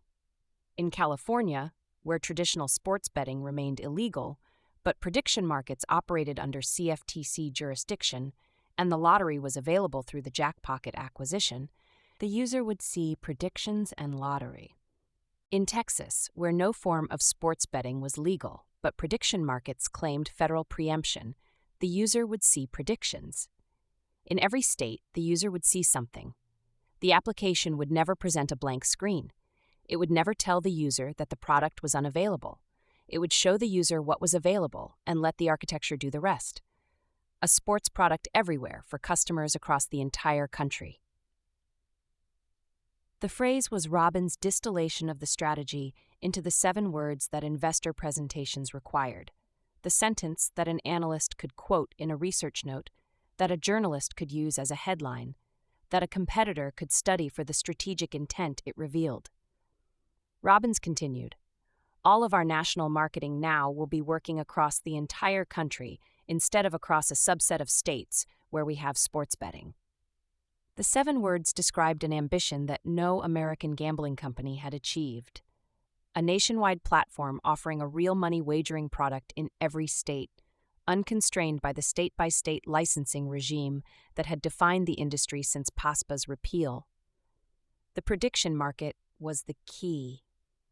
The 38 states where DraftKings predictions had launched in December 2025 included the 4 largest sports betting prohibited states by population: California, 39, Texas, 30 Florida, 23 and Georgia, 11 whose combined adult population exceeded 80 million, and the total addressable adult population of those 38 states exceeded 200 million. The traditional sportsbook, by contrast, was available in 29 states plus the District of Columbia, Puerto Rico, and Ontario, whose combined adult population in the U.S. jurisdictions was approximately 200 million. The prediction market expanded the company's potential reach by rolling federal jurisdiction coverage over the entire country, not through the state-by-state lobbying, licensing, and regulatory compliance process that had consumed 8 years and hundreds of millions of dollars, but through a single acquisition, approximately $50 million upfront for Railbird Technologies, with up to $200 million in additional performance-based consideration. And a regulatory classification, CFTC designated financial exchange, that bypassed the entire state gaming commission apparatus. The Investor Day presentation rendered the super app's architecture with the clarity that investor audiences required. A funnel diagram showing the user's journey from a single download through product discovery and cross-selling, with arrows indicating the pathway from lottery, lowest barrier, mass market, to predictions, moderate engagement, available nationwide, to sportsbook, highest engagement, state-dependent, to casino, highest margin, 24/7 operation. Janine Hightower-Salido, DraftKings General Manager of Predictions, noted that prediction markets were estimated to carry an adjusted gross margin 10 to 30% higher than the sportsbooks, and that 62% of total casino handle already came from the embedded casino within the existing app. Each arrow represented a cross-selling event, a user who entered through the lottery tab and was presented through the single wallet interface with the opportunity to explore predictions, sportsbook, or casino products without a second download, a second account, or a second deposit. The arrows pointed in one direction, toward higher margin products. The funnel widened at the top and narrowed at the bottom, and the narrowing was the point. The architecture was designed to convert the most casual engagement into the most profitable engagement through a series of transitions whose friction had been minimized by the interface and whose economic consequences had been maximized by the product mix. The algorithmic voice, if it had narrated the Investor Day presentation, would have rendered it differently. The super app was not a product. It was a classification engine operating across 4, or, including DFS separately, 5 verticals and 50 states. The engine's inputs were geographic coordinates, account history, deposit patterns, session timing, bet types, promotional response rates, and the full behavioral profile that the system had been constructing since the user's first login. The engine's output was a dynamically generated interface, a version of the app tailored to the individual user's regulatory environment, behavioral segment, and predicted lifetime value. The user who opened the app in Houston at 11 p.m. on a Tuesday saw a different arrangement of products, promotions, and entry points than the user who opened the app in Newark at 3 p.m. on a Saturday. The differences were not random. The differences were the system's prediction about what each user was most likely to do next, expressed as an interface design. The system that sent the notification at 11:47 p.m. to a pediatric nurse in the suburbs of a mid-Atlantic city had operated within a single vertical, the sportsbook, using a behavioral model trained on sportsbook activity. The super app's system would operate across all verticals simultaneously. The behavioral model would ingest not only the user's sportsbook activity, but her casino sessions, her lottery purchases, her prediction market positions, and her DFS contest entries. The model's predictions would improve with every additional data point from every additional vertical. The precision that had produced the 73.2% deposit probability in the prologue, the probability calculated from sportsbook data alone, would compound as the model incorporated the full breadth of the user's engagement across every product the super app contained. Robbins disclosed the $10 billion annual revenue projection during the Investor Day presentation. The figure represented the company's estimate of the prediction market's long-term revenue potential, derived from the total addressable market for event contracts across sports, finance, entertainment, and other categories. The $10 billion was not guidance. It was aspiration, a number positioned at the boundary between strategic vision and promotional optimism, designed to communicate to the analyst community that the prediction market was not a marginal addition to the existing business, but a transformational expansion whose scale could exceed the combined revenue of the sportsbook and casino verticals. The number sat on the presentation slide like a destination on a map whose roads had not yet been surveyed. The Investor Day concluded with a question and answer session during which analysts pressed Robbins on the regulatory risks to the prediction market, the Massachusetts injunction against Kalshi, the Nevada withdrawal, the dozen-plus states challenging the legality of sports-related event contracts. Robbins' responses deployed the corporate voice's conditional mode. We believe federal preemption will ultimately prevail. We are confident in the legal framework. We have structured our offering to comply with all applicable regulations. The conditional language was not evasive. It was legally precise. The company's attorneys had approved every word. The conditionals acknowledged the uncertainty while communicating confidence, the regulatory risk while asserting strategic commitment. The language was a hedge against the future constructed by lawyers and delivered by a CEO whose 14 years of regulatory navigation had taught him that the gap between what the law allowed and what the company intended was the space in which the business operated. The Super App's launch was scheduled for the weeks leading up to March Madness 2026.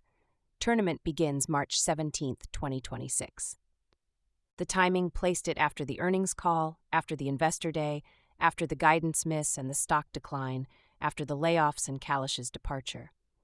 At the end of a sequence of events that had tested the market's confidence in the company's strategic direction. The Super App was the answer. The Super App was the proof that the prediction market pivot, the AGA resignation, the Nevada withdrawal, the $50 million Railbird acquisition, and the organizational restructuring that had eliminated an estimated 275 jobs had been components of a coherent strategy rather than a series of reactive decisions made under competitive pressure. The proof would arrive in the form of downloads, App Store installations, account creations, first deposits. The metrics that Matt Kalish had tracked on his whiteboard in 2013, when the customer acquisition funnel was a diagram drawn in dry erase ink, would be tracked now by a dashboard whose data feeds ran in real time, whose visualizations updated with every login, whose predictive models estimated the lifetime value of every new user within 72 hours of their first deposit. The funnel that had processed 12 customers on opening day 2012 would process millions. In Texas, a state where no form of legal sports betting existed, the Super App would present the Predictions tab. The event contracts would display odds in American format, -110, +150, the notation system that every American sports bettor recognized from the sportsbook products they used in states where those products were legal. The American odds format was a design choice. Prediction markets, operating under CFTC regulation, could display contract prices in any format: cents on the dollar, implied probability percentages, decimal odds. The choice to display American odds was a signal. The signal said, "This product is for you." The person who had bet on NFL games in New Jersey before moving to Dallas. The person who had followed the NFL with a betting app open on his phone and who now lived in a state that classified the same activity as a crime. The person whose behavioral profile, ported from the sportsbook database to the prediction market database through the single wallet architecture, indicated a willingness to wager real money on sports outcomes through a digital platform. The label was different, the money was the same, the risk was the same, the psychology was the same, the direction of the cash flow was the same, the user deposited, the system classified, the algorithm learned. The witness voice, operating in conditional mode, would close the chapter not with a judgment, but with an inventory. If the Super App achieved its intended reach, 4 verticals plus DFS, 50 states, a single algorithm optimizing across every product for every user, the company that 3 men built in a spare bedroom in 2011 would operate the most comprehensive infrastructure for monetizing human risk appetite ever assembled in the United States. If the courts upheld federal preemption, if the CFTC's jurisdiction over event contracts survived the challenges from Massachusetts, Nevada, Maryland, and the dozen-plus states whose attorneys general were preparing litigation, the prediction market would extend the company's reach into states whose populations had never been offered a legal mechanism to wager on sports through a digital platform. If the algorithmic targeting that this book had documented across 19 chapters continued to evolve, if the behavioral models trained on sportsbook data incorporated casino data, lottery data, prediction market data, and the full history of every user's engagement across every vertical, The precision of the system's predictions would compound with each additional data source, each additional session, each additional deposit. The system that had predicted Sarah Martinez's behavior with 73.2% accuracy from sportsbook data alone would achieve higher accuracy from 4 simultaneous data streams. The notification that had arrived at 11:47 p.m. would arrive at whatever time the model calculated to be optimal, across whatever product the model calculated to be most effective, carrying whatever offer the model calculated to be most likely to convert. The 6.5 billion was the proof. The 3.7 million was the threshold. The concentration was the architecture. The 4.8 million was the Q4 2025 base. The $130 was the Q4 extraction per payer per month. The 10 billion was the aspiration. The super app was the architecture. The algorithm was the engine. At 2:17 a.m. on the morning the press release was distributed, a phone screen lit up in a bedroom in Scottsdale, Arizona. The notification was not the earnings announcement. It was a promotional offer. $25 in bonus credits, timed to the user's historical late-night session window, calibrated to the deposit amount most likely to trigger engagement from a user whose 30-day activity had declined by 22%. The user's contribution to the $6.5 billion across 11 months of deposits, withdrawals, and wagers was $1,847. His contribution to the $3.7 million in net profit was approximately 11 cents. The phone sat face down on the nightstand. He turned it over. The company had achieved what it set out to achieve. The founders had built a machine that generated $6 billion in revenue and its first dollar of profit. The machine worked. The question that the machine was not designed to answer, the question that no earnings call, no investor presentation, no SEC filing, and no algorithmic model had been built to address, was whether the machine's success and the cost of that success could be held in the same hand without one crushing the other. The super app would launch, the downloads would accumulate, the algorithm would classify, the users would deposit, the money would flow, the house always wins. Now, for the first time, the house had the receipts. Chapter 20. The Super App. The update pushed to app stores in the weeks leading up to the 2026 NCAA March Madness tournament, with DraftKings executing a phased rollout beginning ahead of the tournament's March 17th opening round. In selected markets, the update arrived as early as the morning of March 23, 2026. It arrived not as a new application, but as a transformation of the existing one. Users who had downloaded DraftKings Sportsbook and Casino opened their phones that morning to find the icon unchanged, the green crown logo identical to the version they had tapped 1,000 times before, but the application behind the icon had been rebuilt. The name on the App Store listing now read DraftKings Sports and Casino. The ampersand was new. The word Sportsbook was gone. The product it described was different from the one that had existed 24 hours earlier, in the way that a river is different from a canal. The water is the same, but the architecture that directs its flow has been redesigned to reach places the original channel could not. The update required no action from the user. It downloaded in the background silently during the overnight hours when the phone was charging and the user was sleeping. The system that delivered the update was the same system that delivered the push notifications, automated, timed, invisible. The user who woke at 7 a.m. and opened the app entered a different product without having made a decision to do so. The decision had been made for her. The decision had been made in Boston, in a product development cycle that had consumed 14 months. Substantial research and development investment drawn from the product and technology budget that had risen 26% year over year in 2025, and the accumulated strategic output of every acquisition, partnership, and regulatory maneuver the company had executed since it went public on the NASDAQ in April 2020. The first screen the user encountered was determined by 3 variables: her geographic coordinates, her account history, and a classification model whose inputs numbered in the hundreds and whose output was a single integer representing her predicted behavioral segment.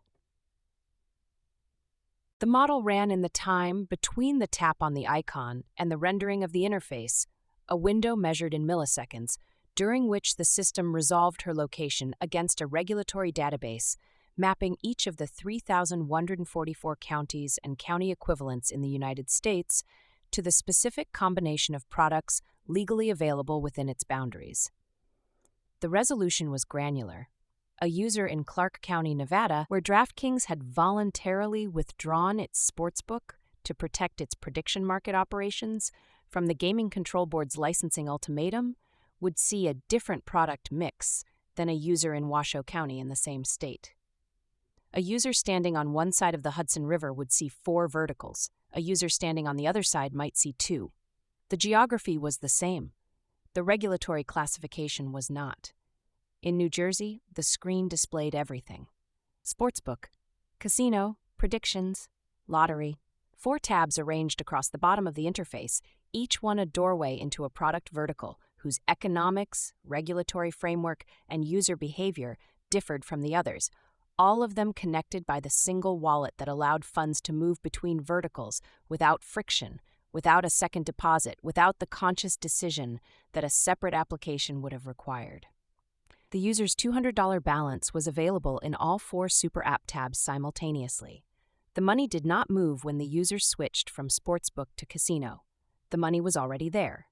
The architecture had placed it there at the moment of deposit, distributing it across every product the user's jurisdiction permitted, waiting for the tap that would activate it.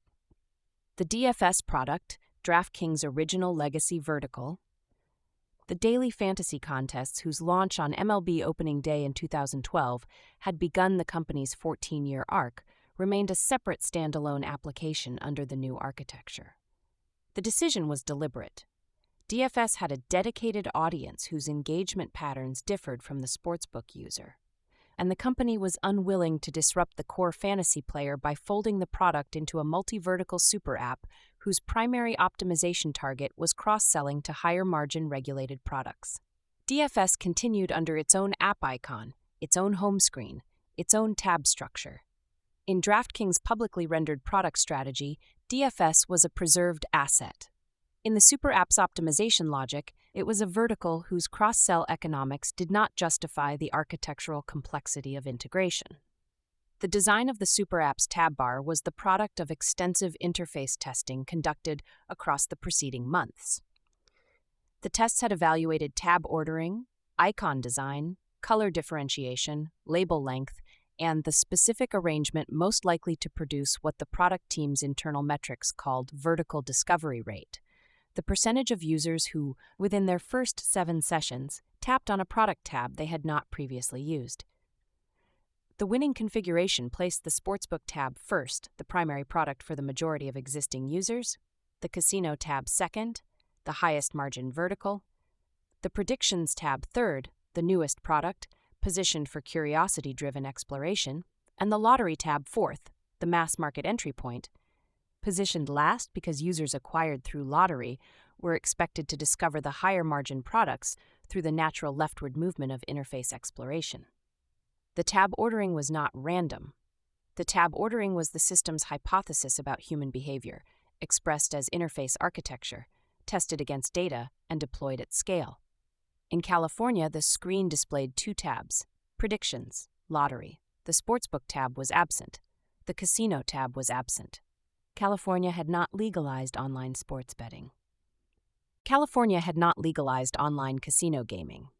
The 2 products that California users could access were the 2 products whose regulatory classifications bypassed the state's gaming commission entirely: prediction markets, operating under the CFTC's federal jurisdiction as financial derivatives, and lottery, operating through the Jackpocket Acquisition's existing state lottery courier license. The 2-tab California screen was designed to feel complete. The interface did not display empty spaces where the missing tabs would have appeared. It did not inform the user that 2 products were unavailable in her jurisdiction. The screen presented what was available as if what was available were the entire product. The design choice was deliberate. A screen that displayed absent products would remind the user of limitations. A screen that displayed only available products would present an experience that felt whole, self-contained, sufficient. The user in California would not miss the Sportsbook tab because the user in California had never seen it. The absence was invisible. The architecture had made it invisible. In Texas, the screen displayed one tab. Predictions. The lone vertical occupied the full width of the interface, its event contracts arranged in a feed that resembled, with a precision that no regulatory filing could capture, the bet slip of a sportsbook. The contracts were displayed in American odds format. Dallas Cowboys to win their next game, -135. Houston Texans over 20.5 points, +110. Patrick Mahomes to throw for over 275 yards, -120. The notation, the layout, the color coding of favorites and underdogs, the Add to Slip button that collected selections into a multi-contract position, whose combined payout was displayed in progressively larger type as contracts were added. Every element of the interface was designed by people who had spent a decade building sportsbook products and who had applied that decade of behavioral optimization to a product that the law classified differently. The player-specific contracts were new.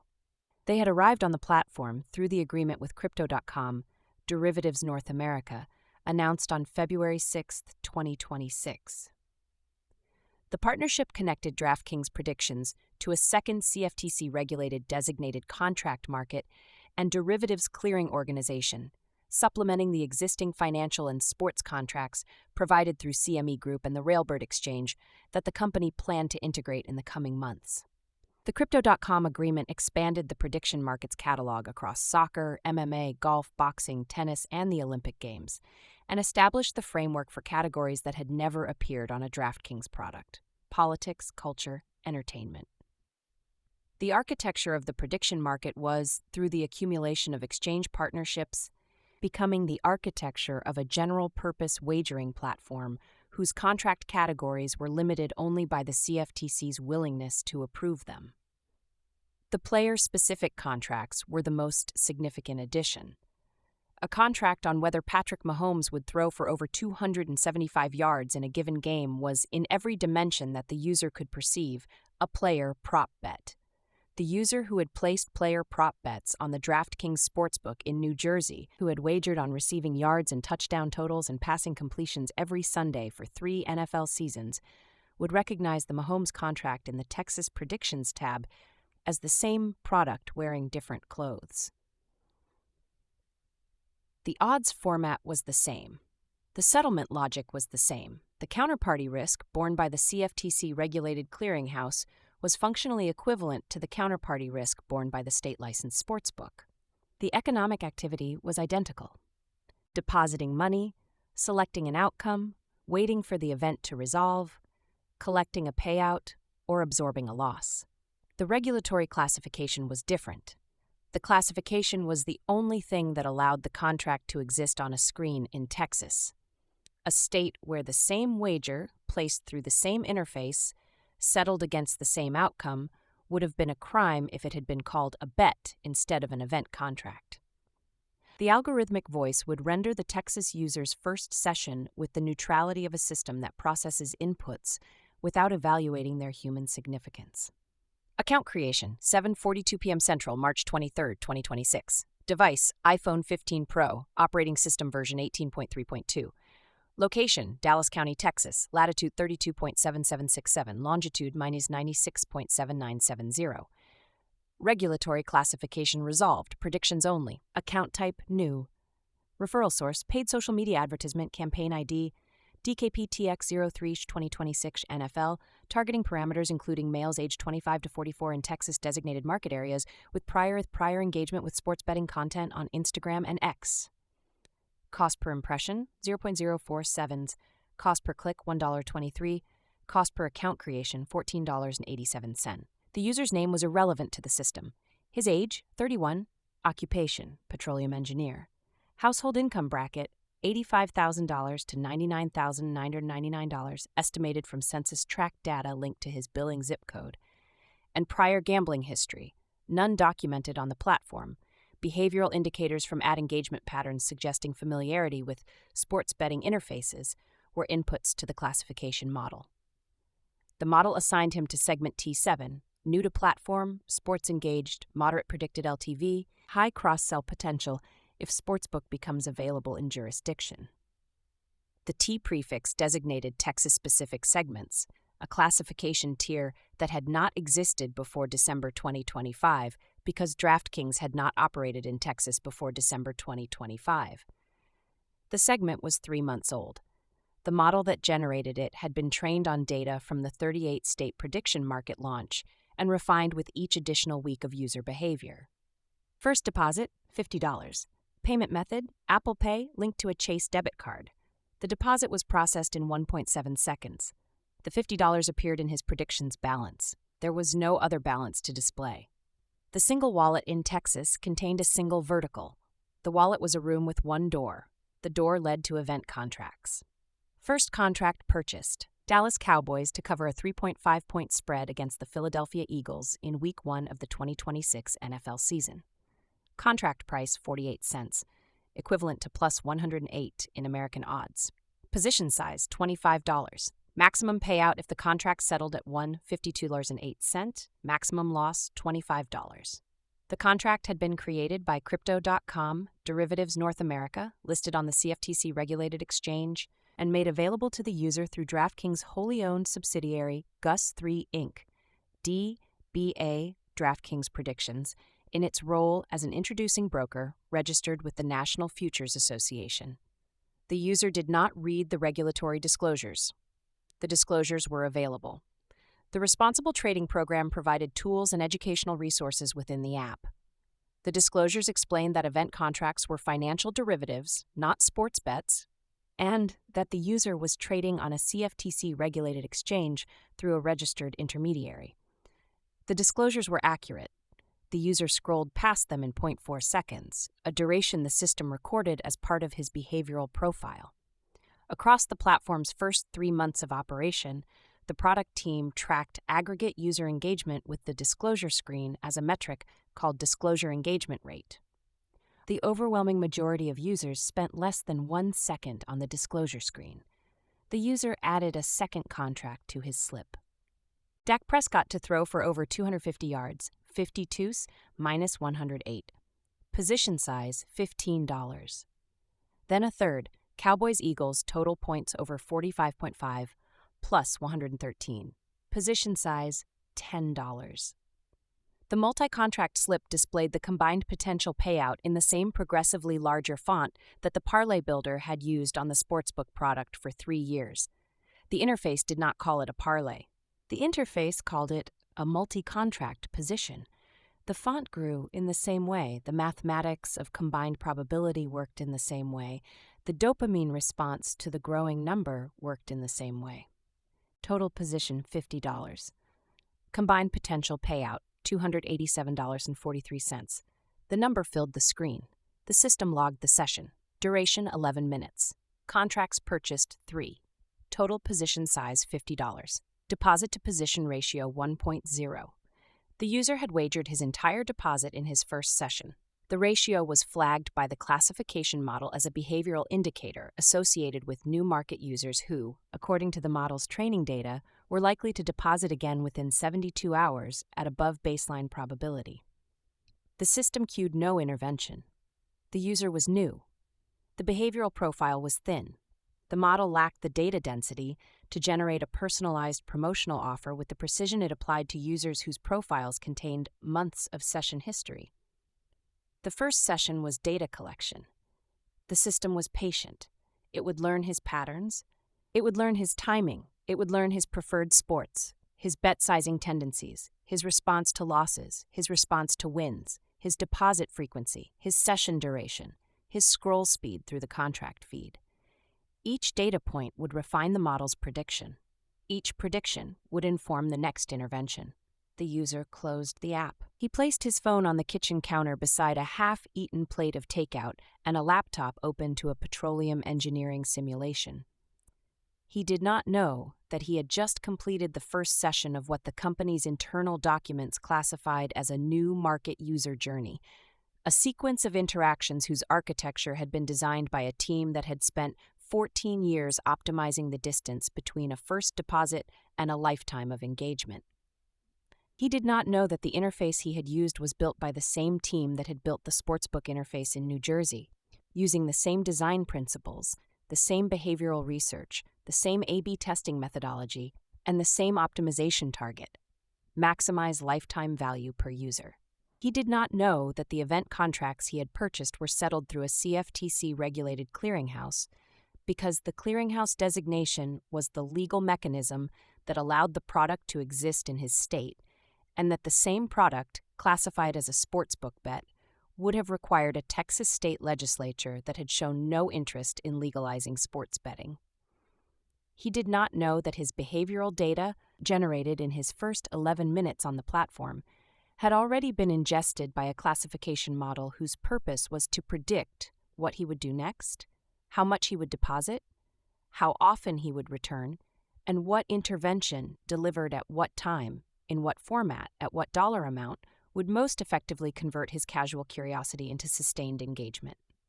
He knew that the Cowboys were 3.5-point favorites and that he had $50 riding on the outcome. The rest was infrastructure. The infrastructure was invisible. The infrastructure was the product. The Super App's launch represented the convergence of 4 integrated product verticals, plus DFS as a separate legacy product, 4 regulatory frameworks, 3 CFTC-regulated exchanges, CME Group, Crypto.com, Derivatives North America, and the forthcoming Railbird Exchange integration, 2 remaining co-founders in executive roles, Robbins as CEO, Lieberman as President of Global Product and Technology, with Kalish's departure effective March 31, and 1 algorithm. The algorithm was the thread that connected every chapter of this book. In Chapter 1, it was a spreadsheet, Robbins tracking his fantasy football league mates' draft patterns with a precision that his Vistaprint colleagues found excessive. The analytical instinct that would, in time, become the company's competitive advantage existed in 2011 as a man with a spreadsheet and a conviction that human behavior could be predicted through data. In Chapter 2, it was a database, the census of sports-obsessed consumers that accumulated with every contest entry, every deposit, every login, the database that no one described as a targeting tool in 2013 because the targeting tools had not yet been built. In Chapter 3, it was a marketing machine, the advertising blitz that saturated NFL broadcasts, the customer acquisition funnels that Kalish designed on whiteboards, the cost per acquisition models that justified the hundreds of millions in promotional spending. The machine was learning who responded to what offers at what times, and the learning was accumulating in the database that grew with every new user. In Chapter 10, it was the single wallet, the architecture that placed every product one tap away from every other product, eliminating the friction that might have caused a user to pause before migrating from sportsbook to casino, from fantasy to live betting, from a $5 contest to a $100 parlay. In Chapter 11, it was the targeting engine, User Classification 47291A, the behavioral model that identified vulnerability as a proxy for high lifetime value and deployed promotional interventions calibrated to the dollar amount most likely to trigger a deposit during periods of psychological distress.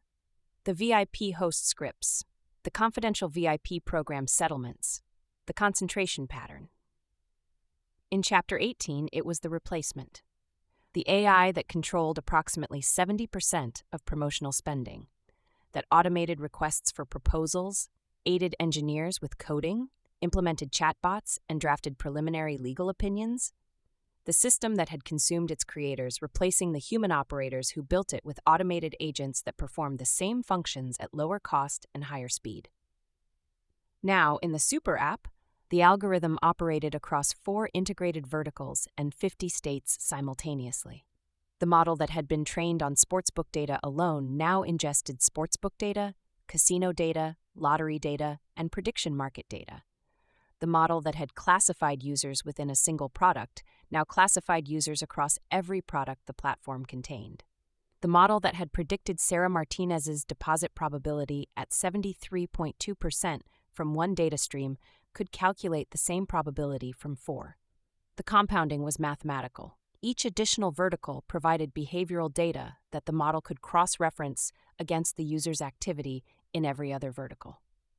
A user whose casino sessions extended past midnight on weekdays, but whose sportsbook activity was concentrated on weekends, revealed a behavioral pattern that neither vertical analyzed in isolation would have captured.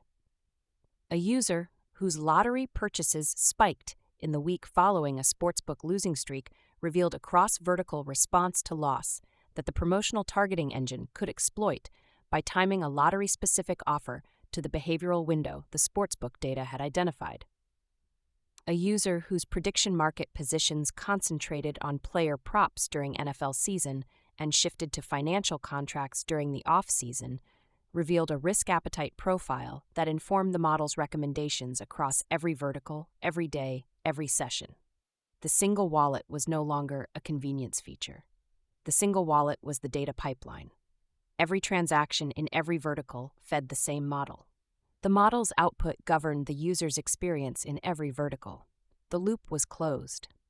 The system that extracted behavioral data from the user was the same system that used the behavioral data to optimize the user's environment for maximum extraction.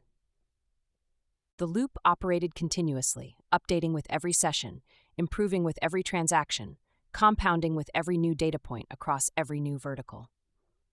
The Crypto.com partnership had expanded not only the prediction market's geographic reach, but its categorical depth. The February 6th agreement added player-specific contracts, NFL and NBA, 6 additional sports, soccer, MMA, golf, boxing, tennis, Olympic Games, and the Foundation for Politics, Culture and Entertainment. The CME Group provided financial market contracts. The Railbird exchange, scheduled for integration in the coming months, would add its own contract catalog. The prediction market vertical was not a single product. It was a platform aggregating contracts from multiple CFTC-regulated exchanges, each one expanding the range of events on which users could wager money under the legal classification of financial derivative. The categorical expansion carried a significance that extended beyond product diversification.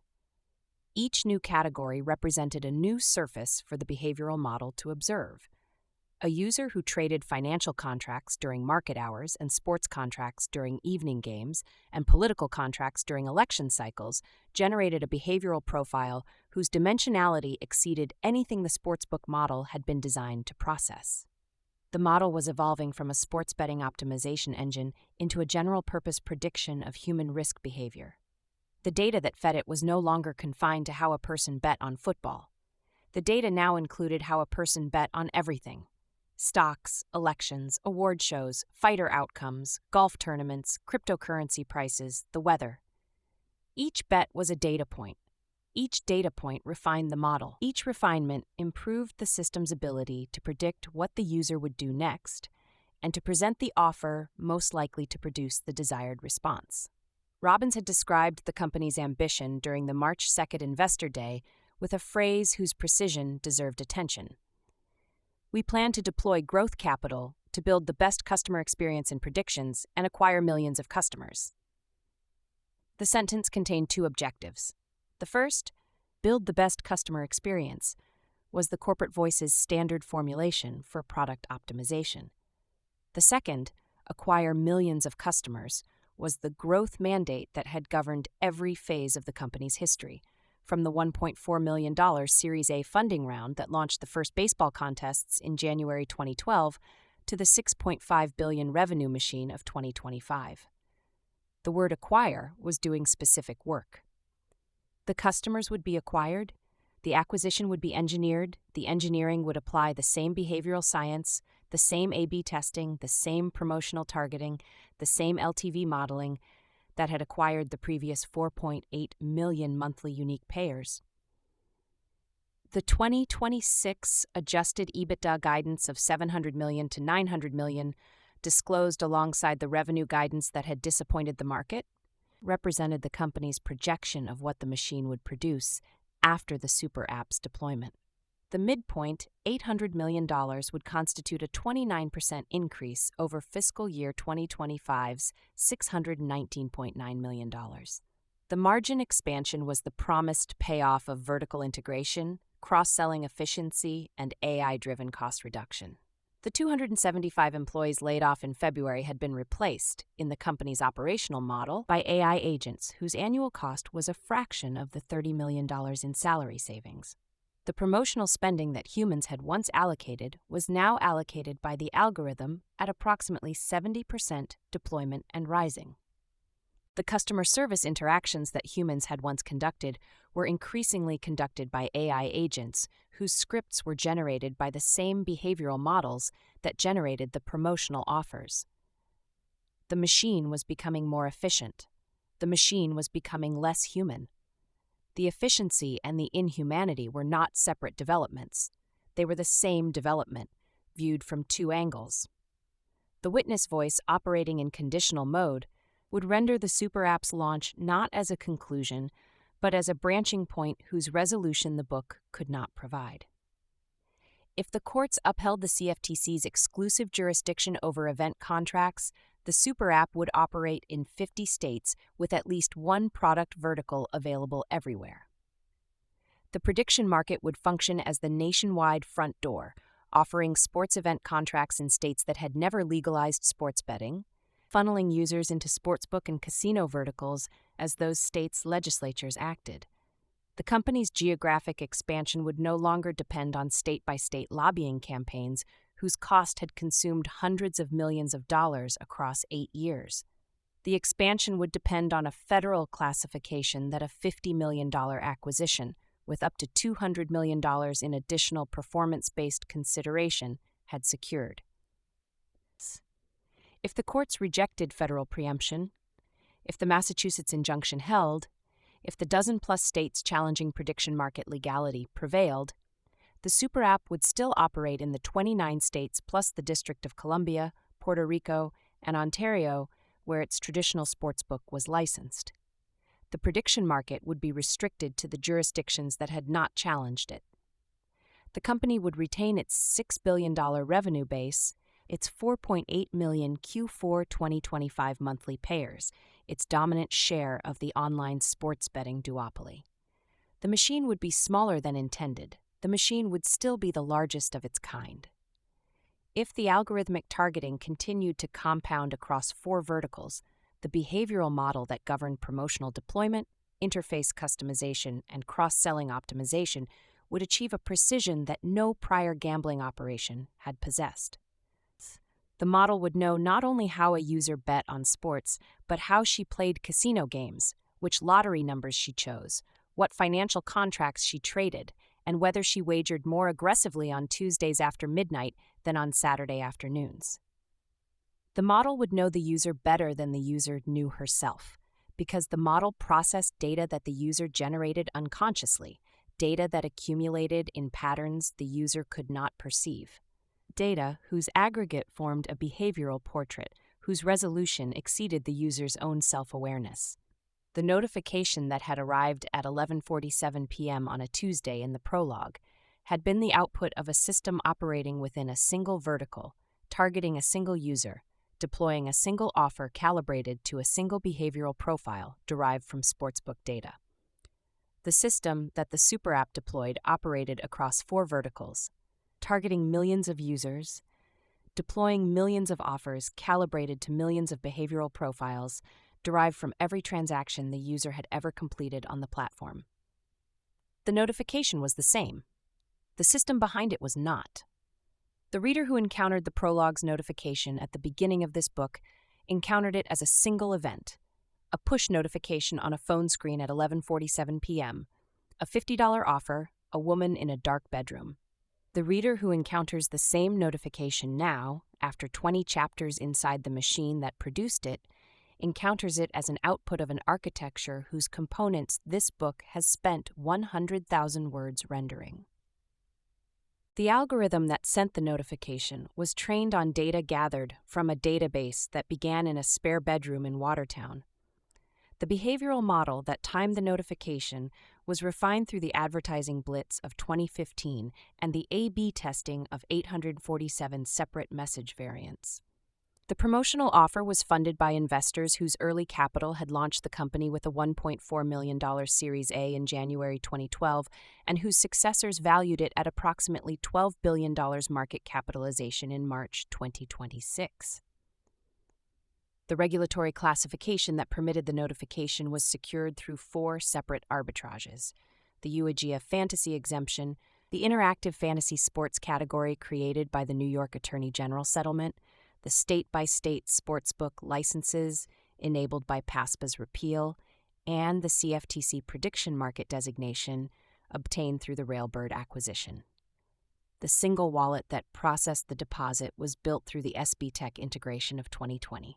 The VIP targeting logic that classified the user was documented in the discovery records of VIP program class action proceedings. Every chapter of this book was a component of the notification. The notification was the product of the book's entire narrative compressed into 47 characters on a phone screen at 11:47 p.m. The company that 3 men built in a spare bedroom to make fantasy sports fun for a Tuesday had become a classification engine operating across 4 integrated verticals, plus a preserved DFS legacy product in 50 states, aggregating contracts from 3 CFTC-regulated exchanges, deploying AI agents that controlled approximately 70% of promotional spending and were replacing the human operators who had built the system, generating $6 billion in annual revenue from 4.8 million Q4 2025 monthly payers, and preparing to acquire millions of additional customers in states that had never offered legal sports betting through a product whose only distinction from the sportsbook it resembled was the regulatory label that allowed it to exist. The spare bedroom in Watertown was still there. The apartment building still stood. The laundromat next door still operated. The second bedroom was occupied by someone who did not know what had been built in it, or what it had become, or what it had cost. The super app was live. The algorithm was classifying, the users were depositing, the money was flowing, the labels were changing, the money was not. The house always wins. The house now has 50 addresses, 4 integrated products, 3 exchanges, and 1 algorithm that never sleeps. What it does not have is a conscience. That was never in the architecture. Whether it should have been is a question the system was not designed to ask, and that the reader, having spent 20 chapters inside the machine, is now equipped to answer. Epilogue, the unfinished bet. The distance is 14 years. On December 31st, 2011, 3 men incorporated a company in the state of Delaware.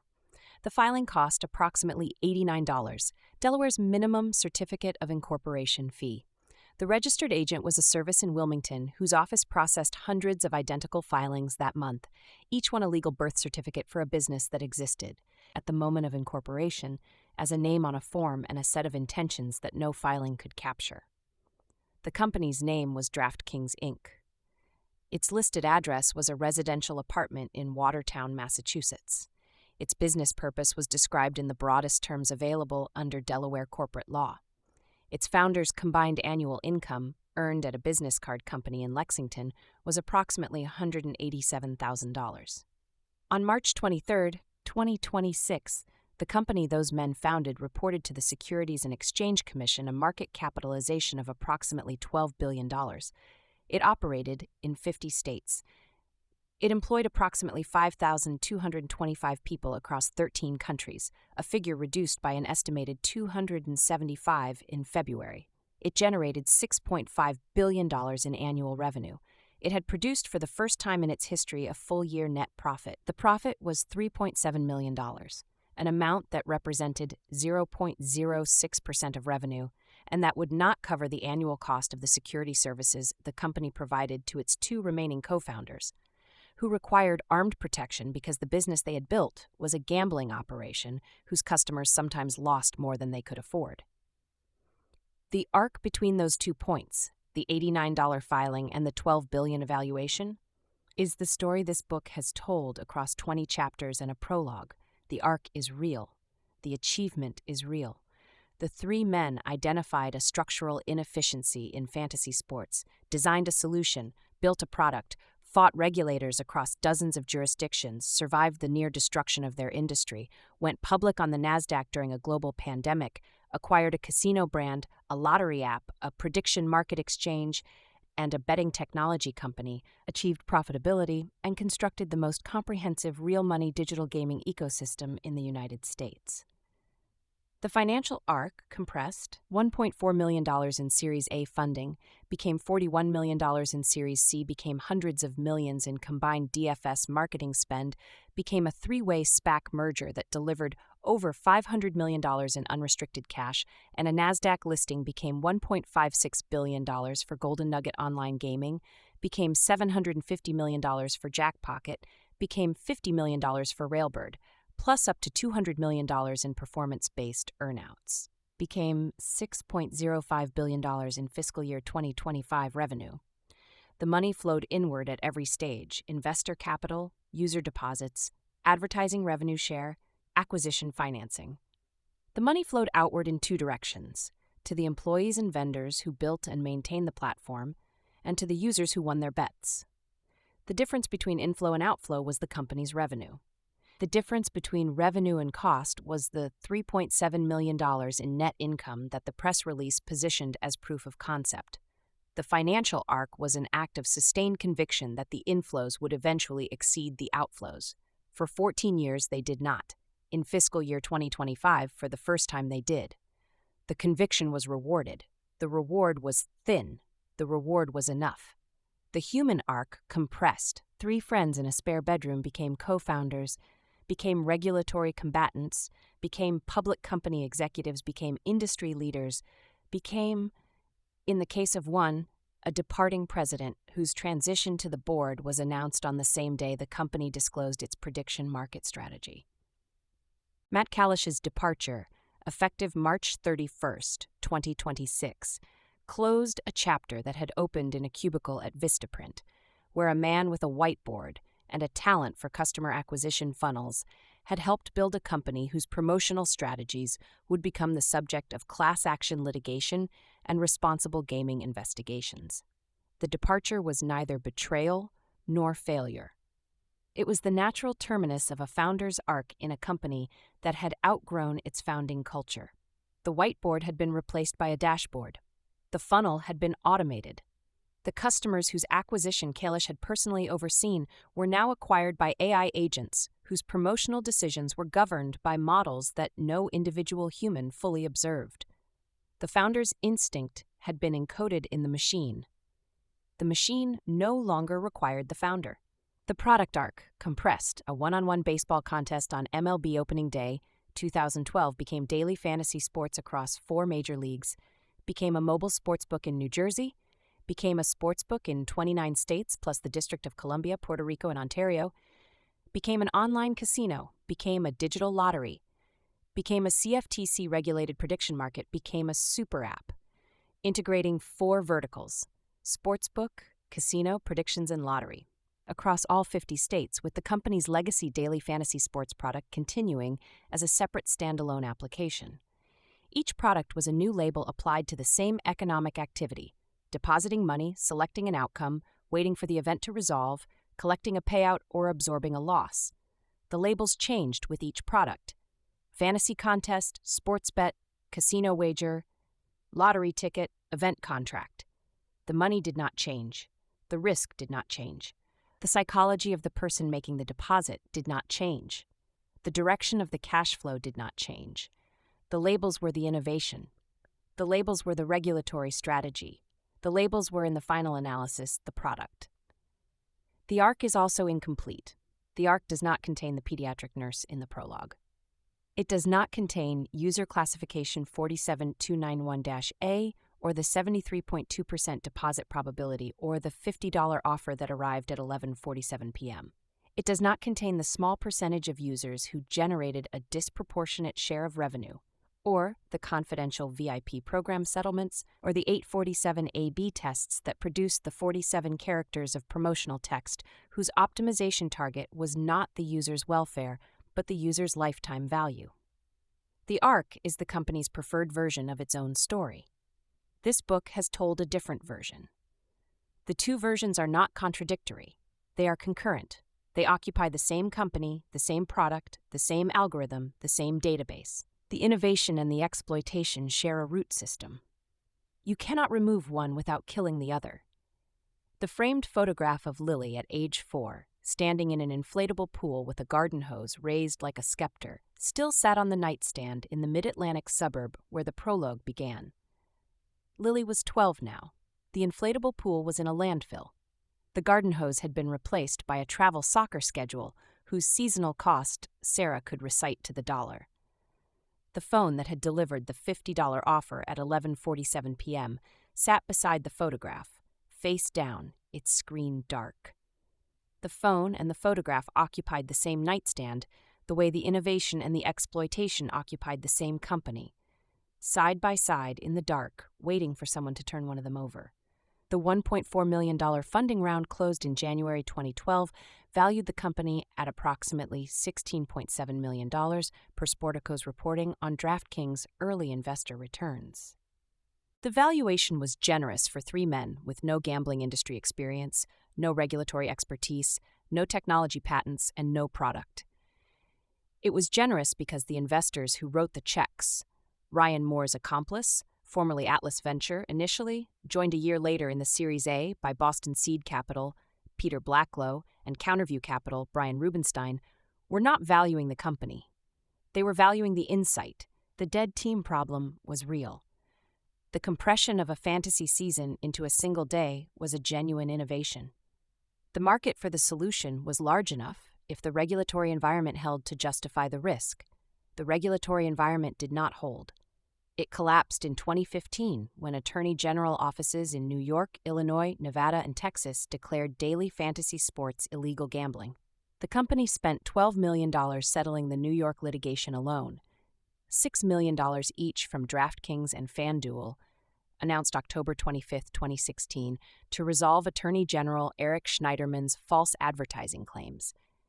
It built a lobbying operation from nothing, hired former state legislators, and rewrote the laws in dozens of states to create a legal category that had not existed before DraftKings needed it to exist.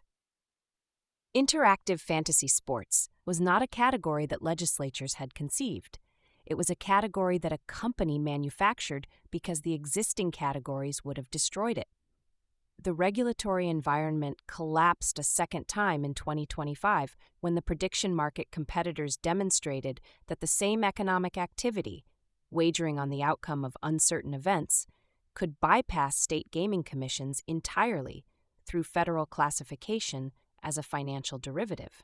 The company responded by acquiring a CFTC-regulated exchange for approximately $50 million upfront, plus up to $200 million in additional performance-based consideration, and building a nationwide prediction market platform that reached 38 states within 3 months of launch, including the 4 largest U.S. states without legal online sports betting: California, Texas, Florida, and Georgia. The regulatory environment will collapse again. It always does. The history of wagering in the United States is a history of collapses. The bucket shop crackdowns of the 1900s, the Wire Act of 1961, the UEGA of 2006, the PASPA repeal of 2018. Each collapse destroys the existing framework and creates a gap in which entrepreneurs build the next one. DraftKings has survived 2 collapses and is operating inside a third.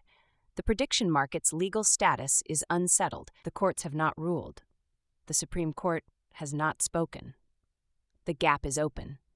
The company's survival through each collapse was a function of 3 qualities that the founders possessed in combination: analytical precision, Robbins; marketing instinct, Kalish; and engineering resilience, Liberman.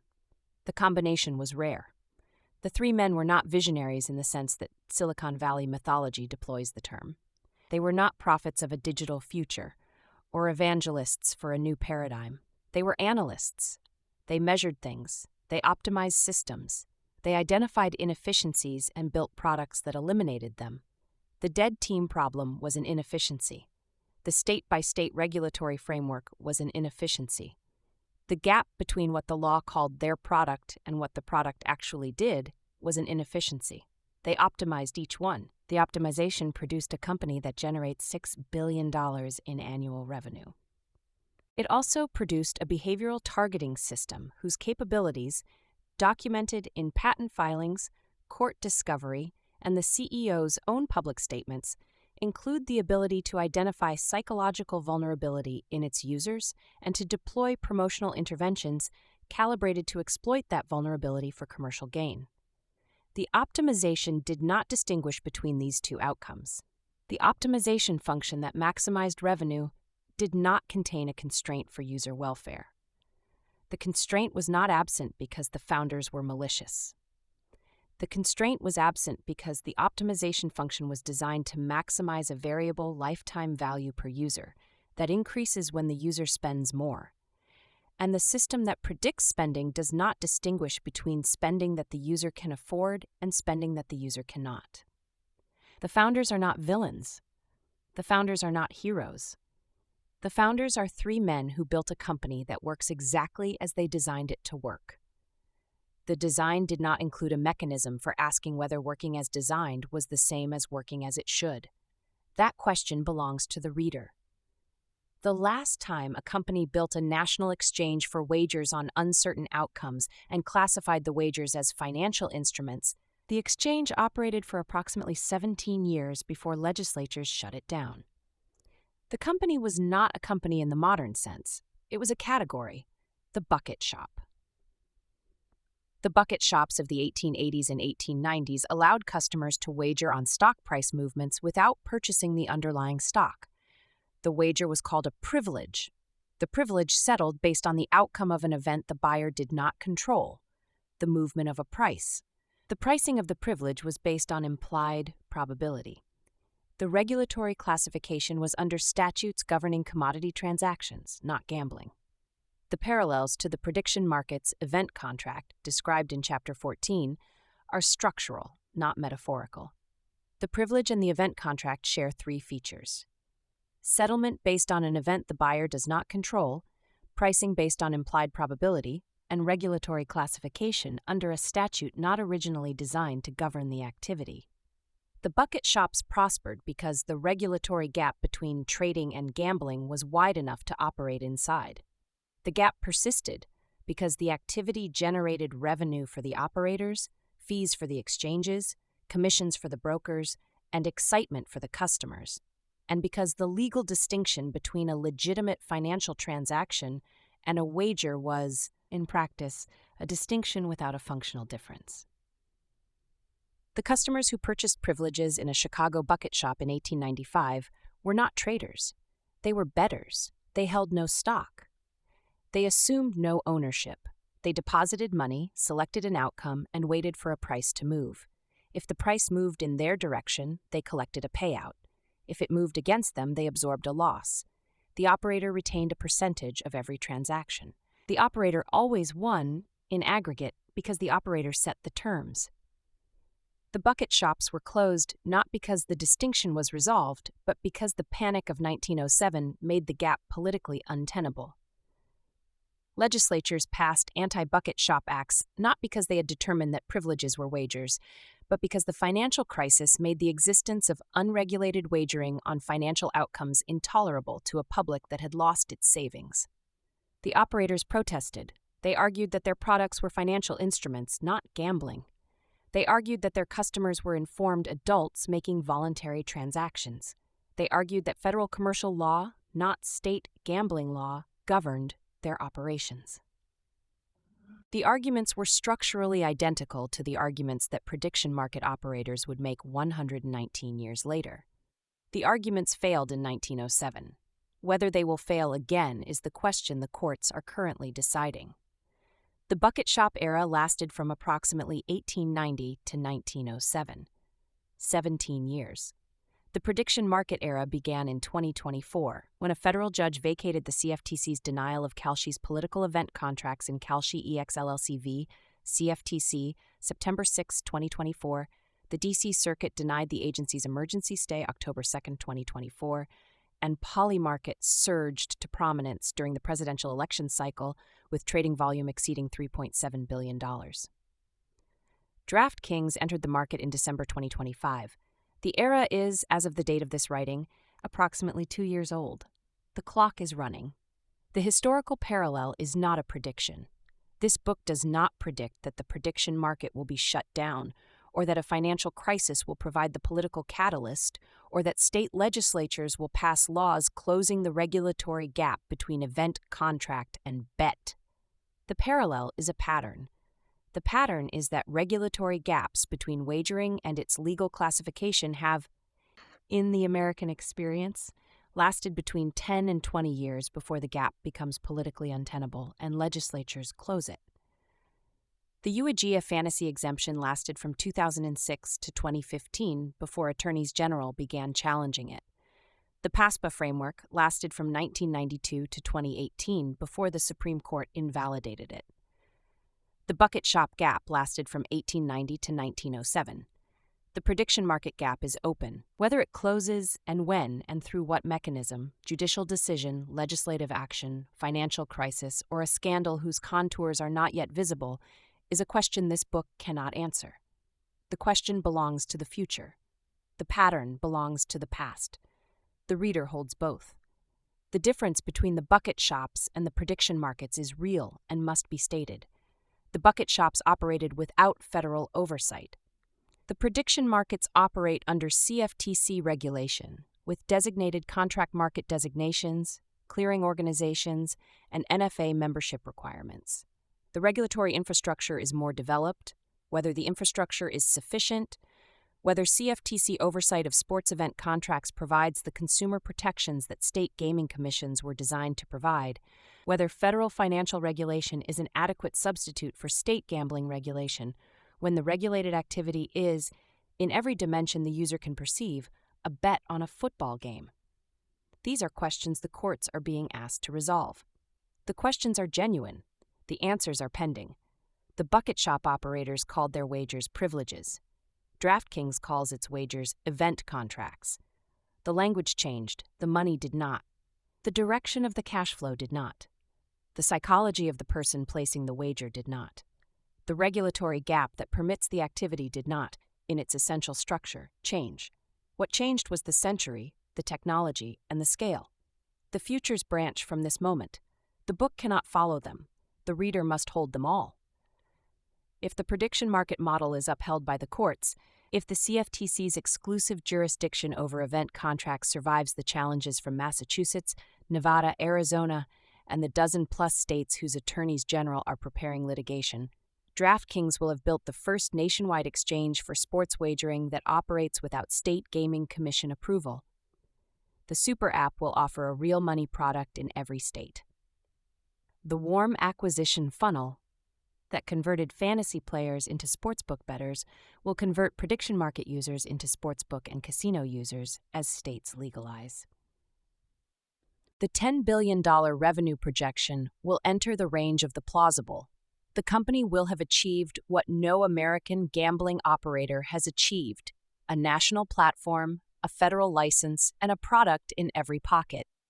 If the courts reject federal preemption, if the states prevail, if the regulatory gap closes, the company will retreat to its 29-state sportsbook footprint, plus the District of Columbia, Puerto Rico, and Ontario. The prediction market will be confined to jurisdictions that permit it.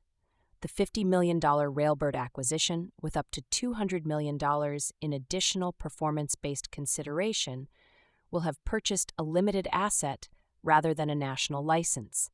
The company will still generate $6 billion in revenue.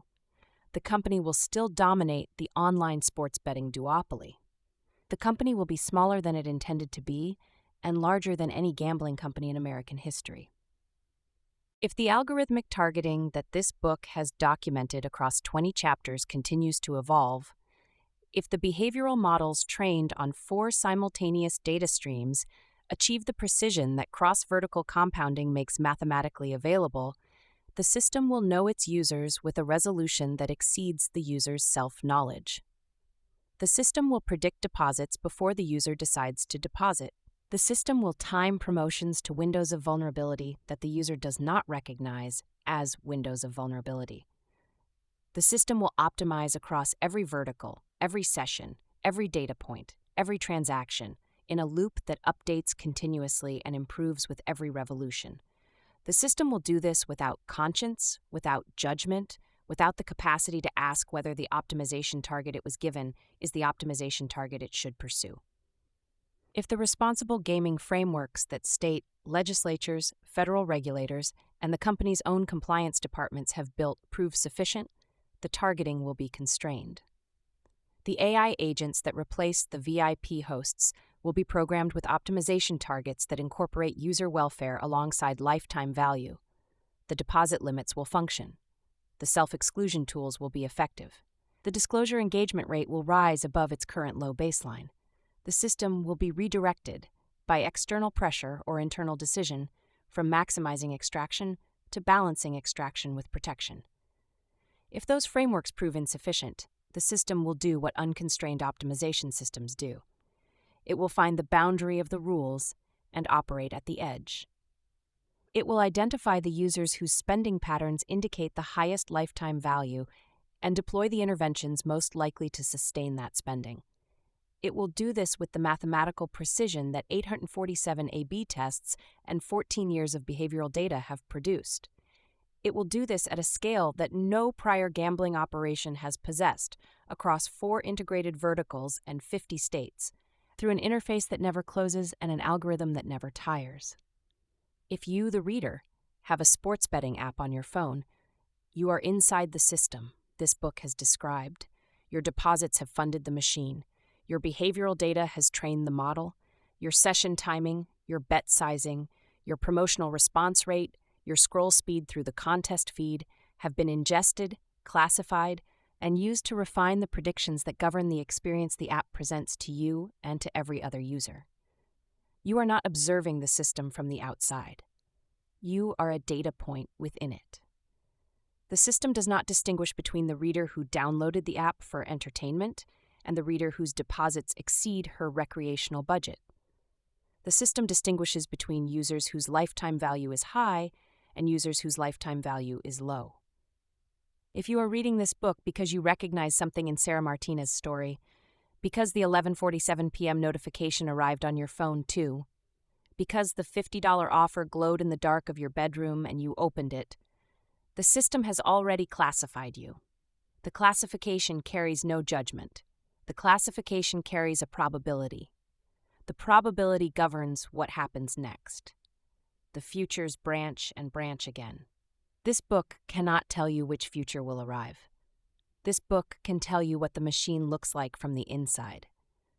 You have been inside it for 100,000 words. You have seen the spare bedroom and the $6 billion. You have seen the dead team problem and the behavioral targeting engine. You have seen the advertising blitz and the VIP host scripts. You have seen the regulatory arbitrage and the CFTC designation. You have seen the founder's ambition and the user's losses. You have seen the innovation and the exploitation sharing a root system, growing from the same soil, reaching toward different light. The phone screen glows in a dark bedroom. The time is 11:47 p.m. The notification sits on the lock screen between a text from a sister and a calendar reminder for a parent-teacher conference. The $50 offer is rendered in the standard DraftKings green. The 47 characters of text are the product of a machine that 3 men built in a spare bedroom 14 years ago.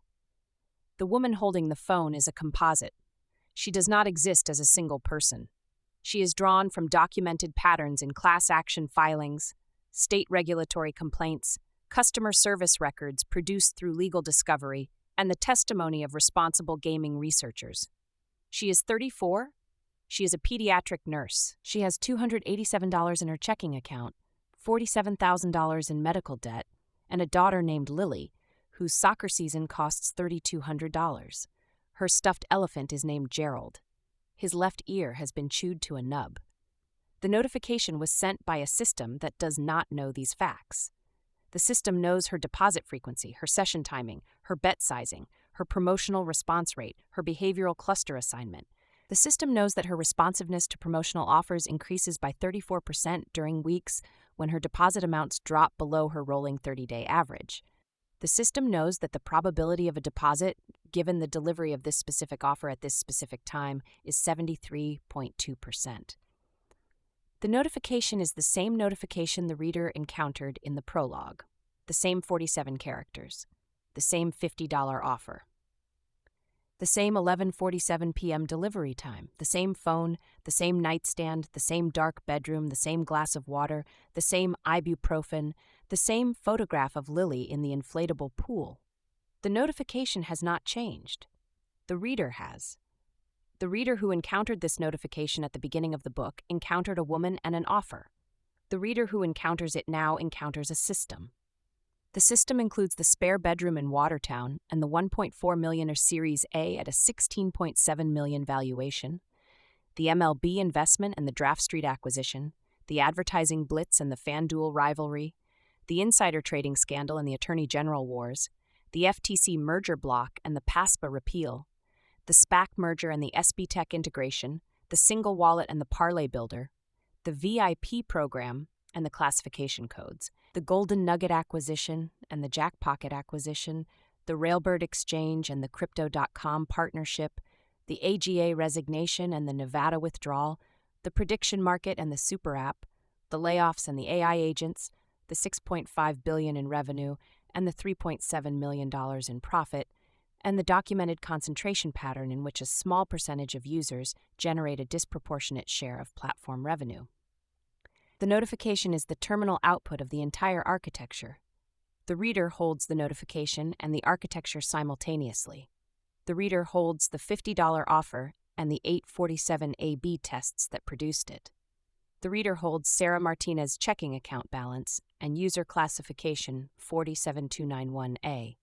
The reader holds the innovation and the exploitation in the same hand. The book does not tell the reader what to do with them. The book has shown the reader what was built, who built it, how it works, who profits, and who pays. The facts carry the judgment. The judgment belongs to the reader. Sarah Martinez's phone glows on the nightstand. The system has done the math. Whether the math accounts for everything that matters is a question the system was not designed to answer. The house always wins. The bet is unfinished.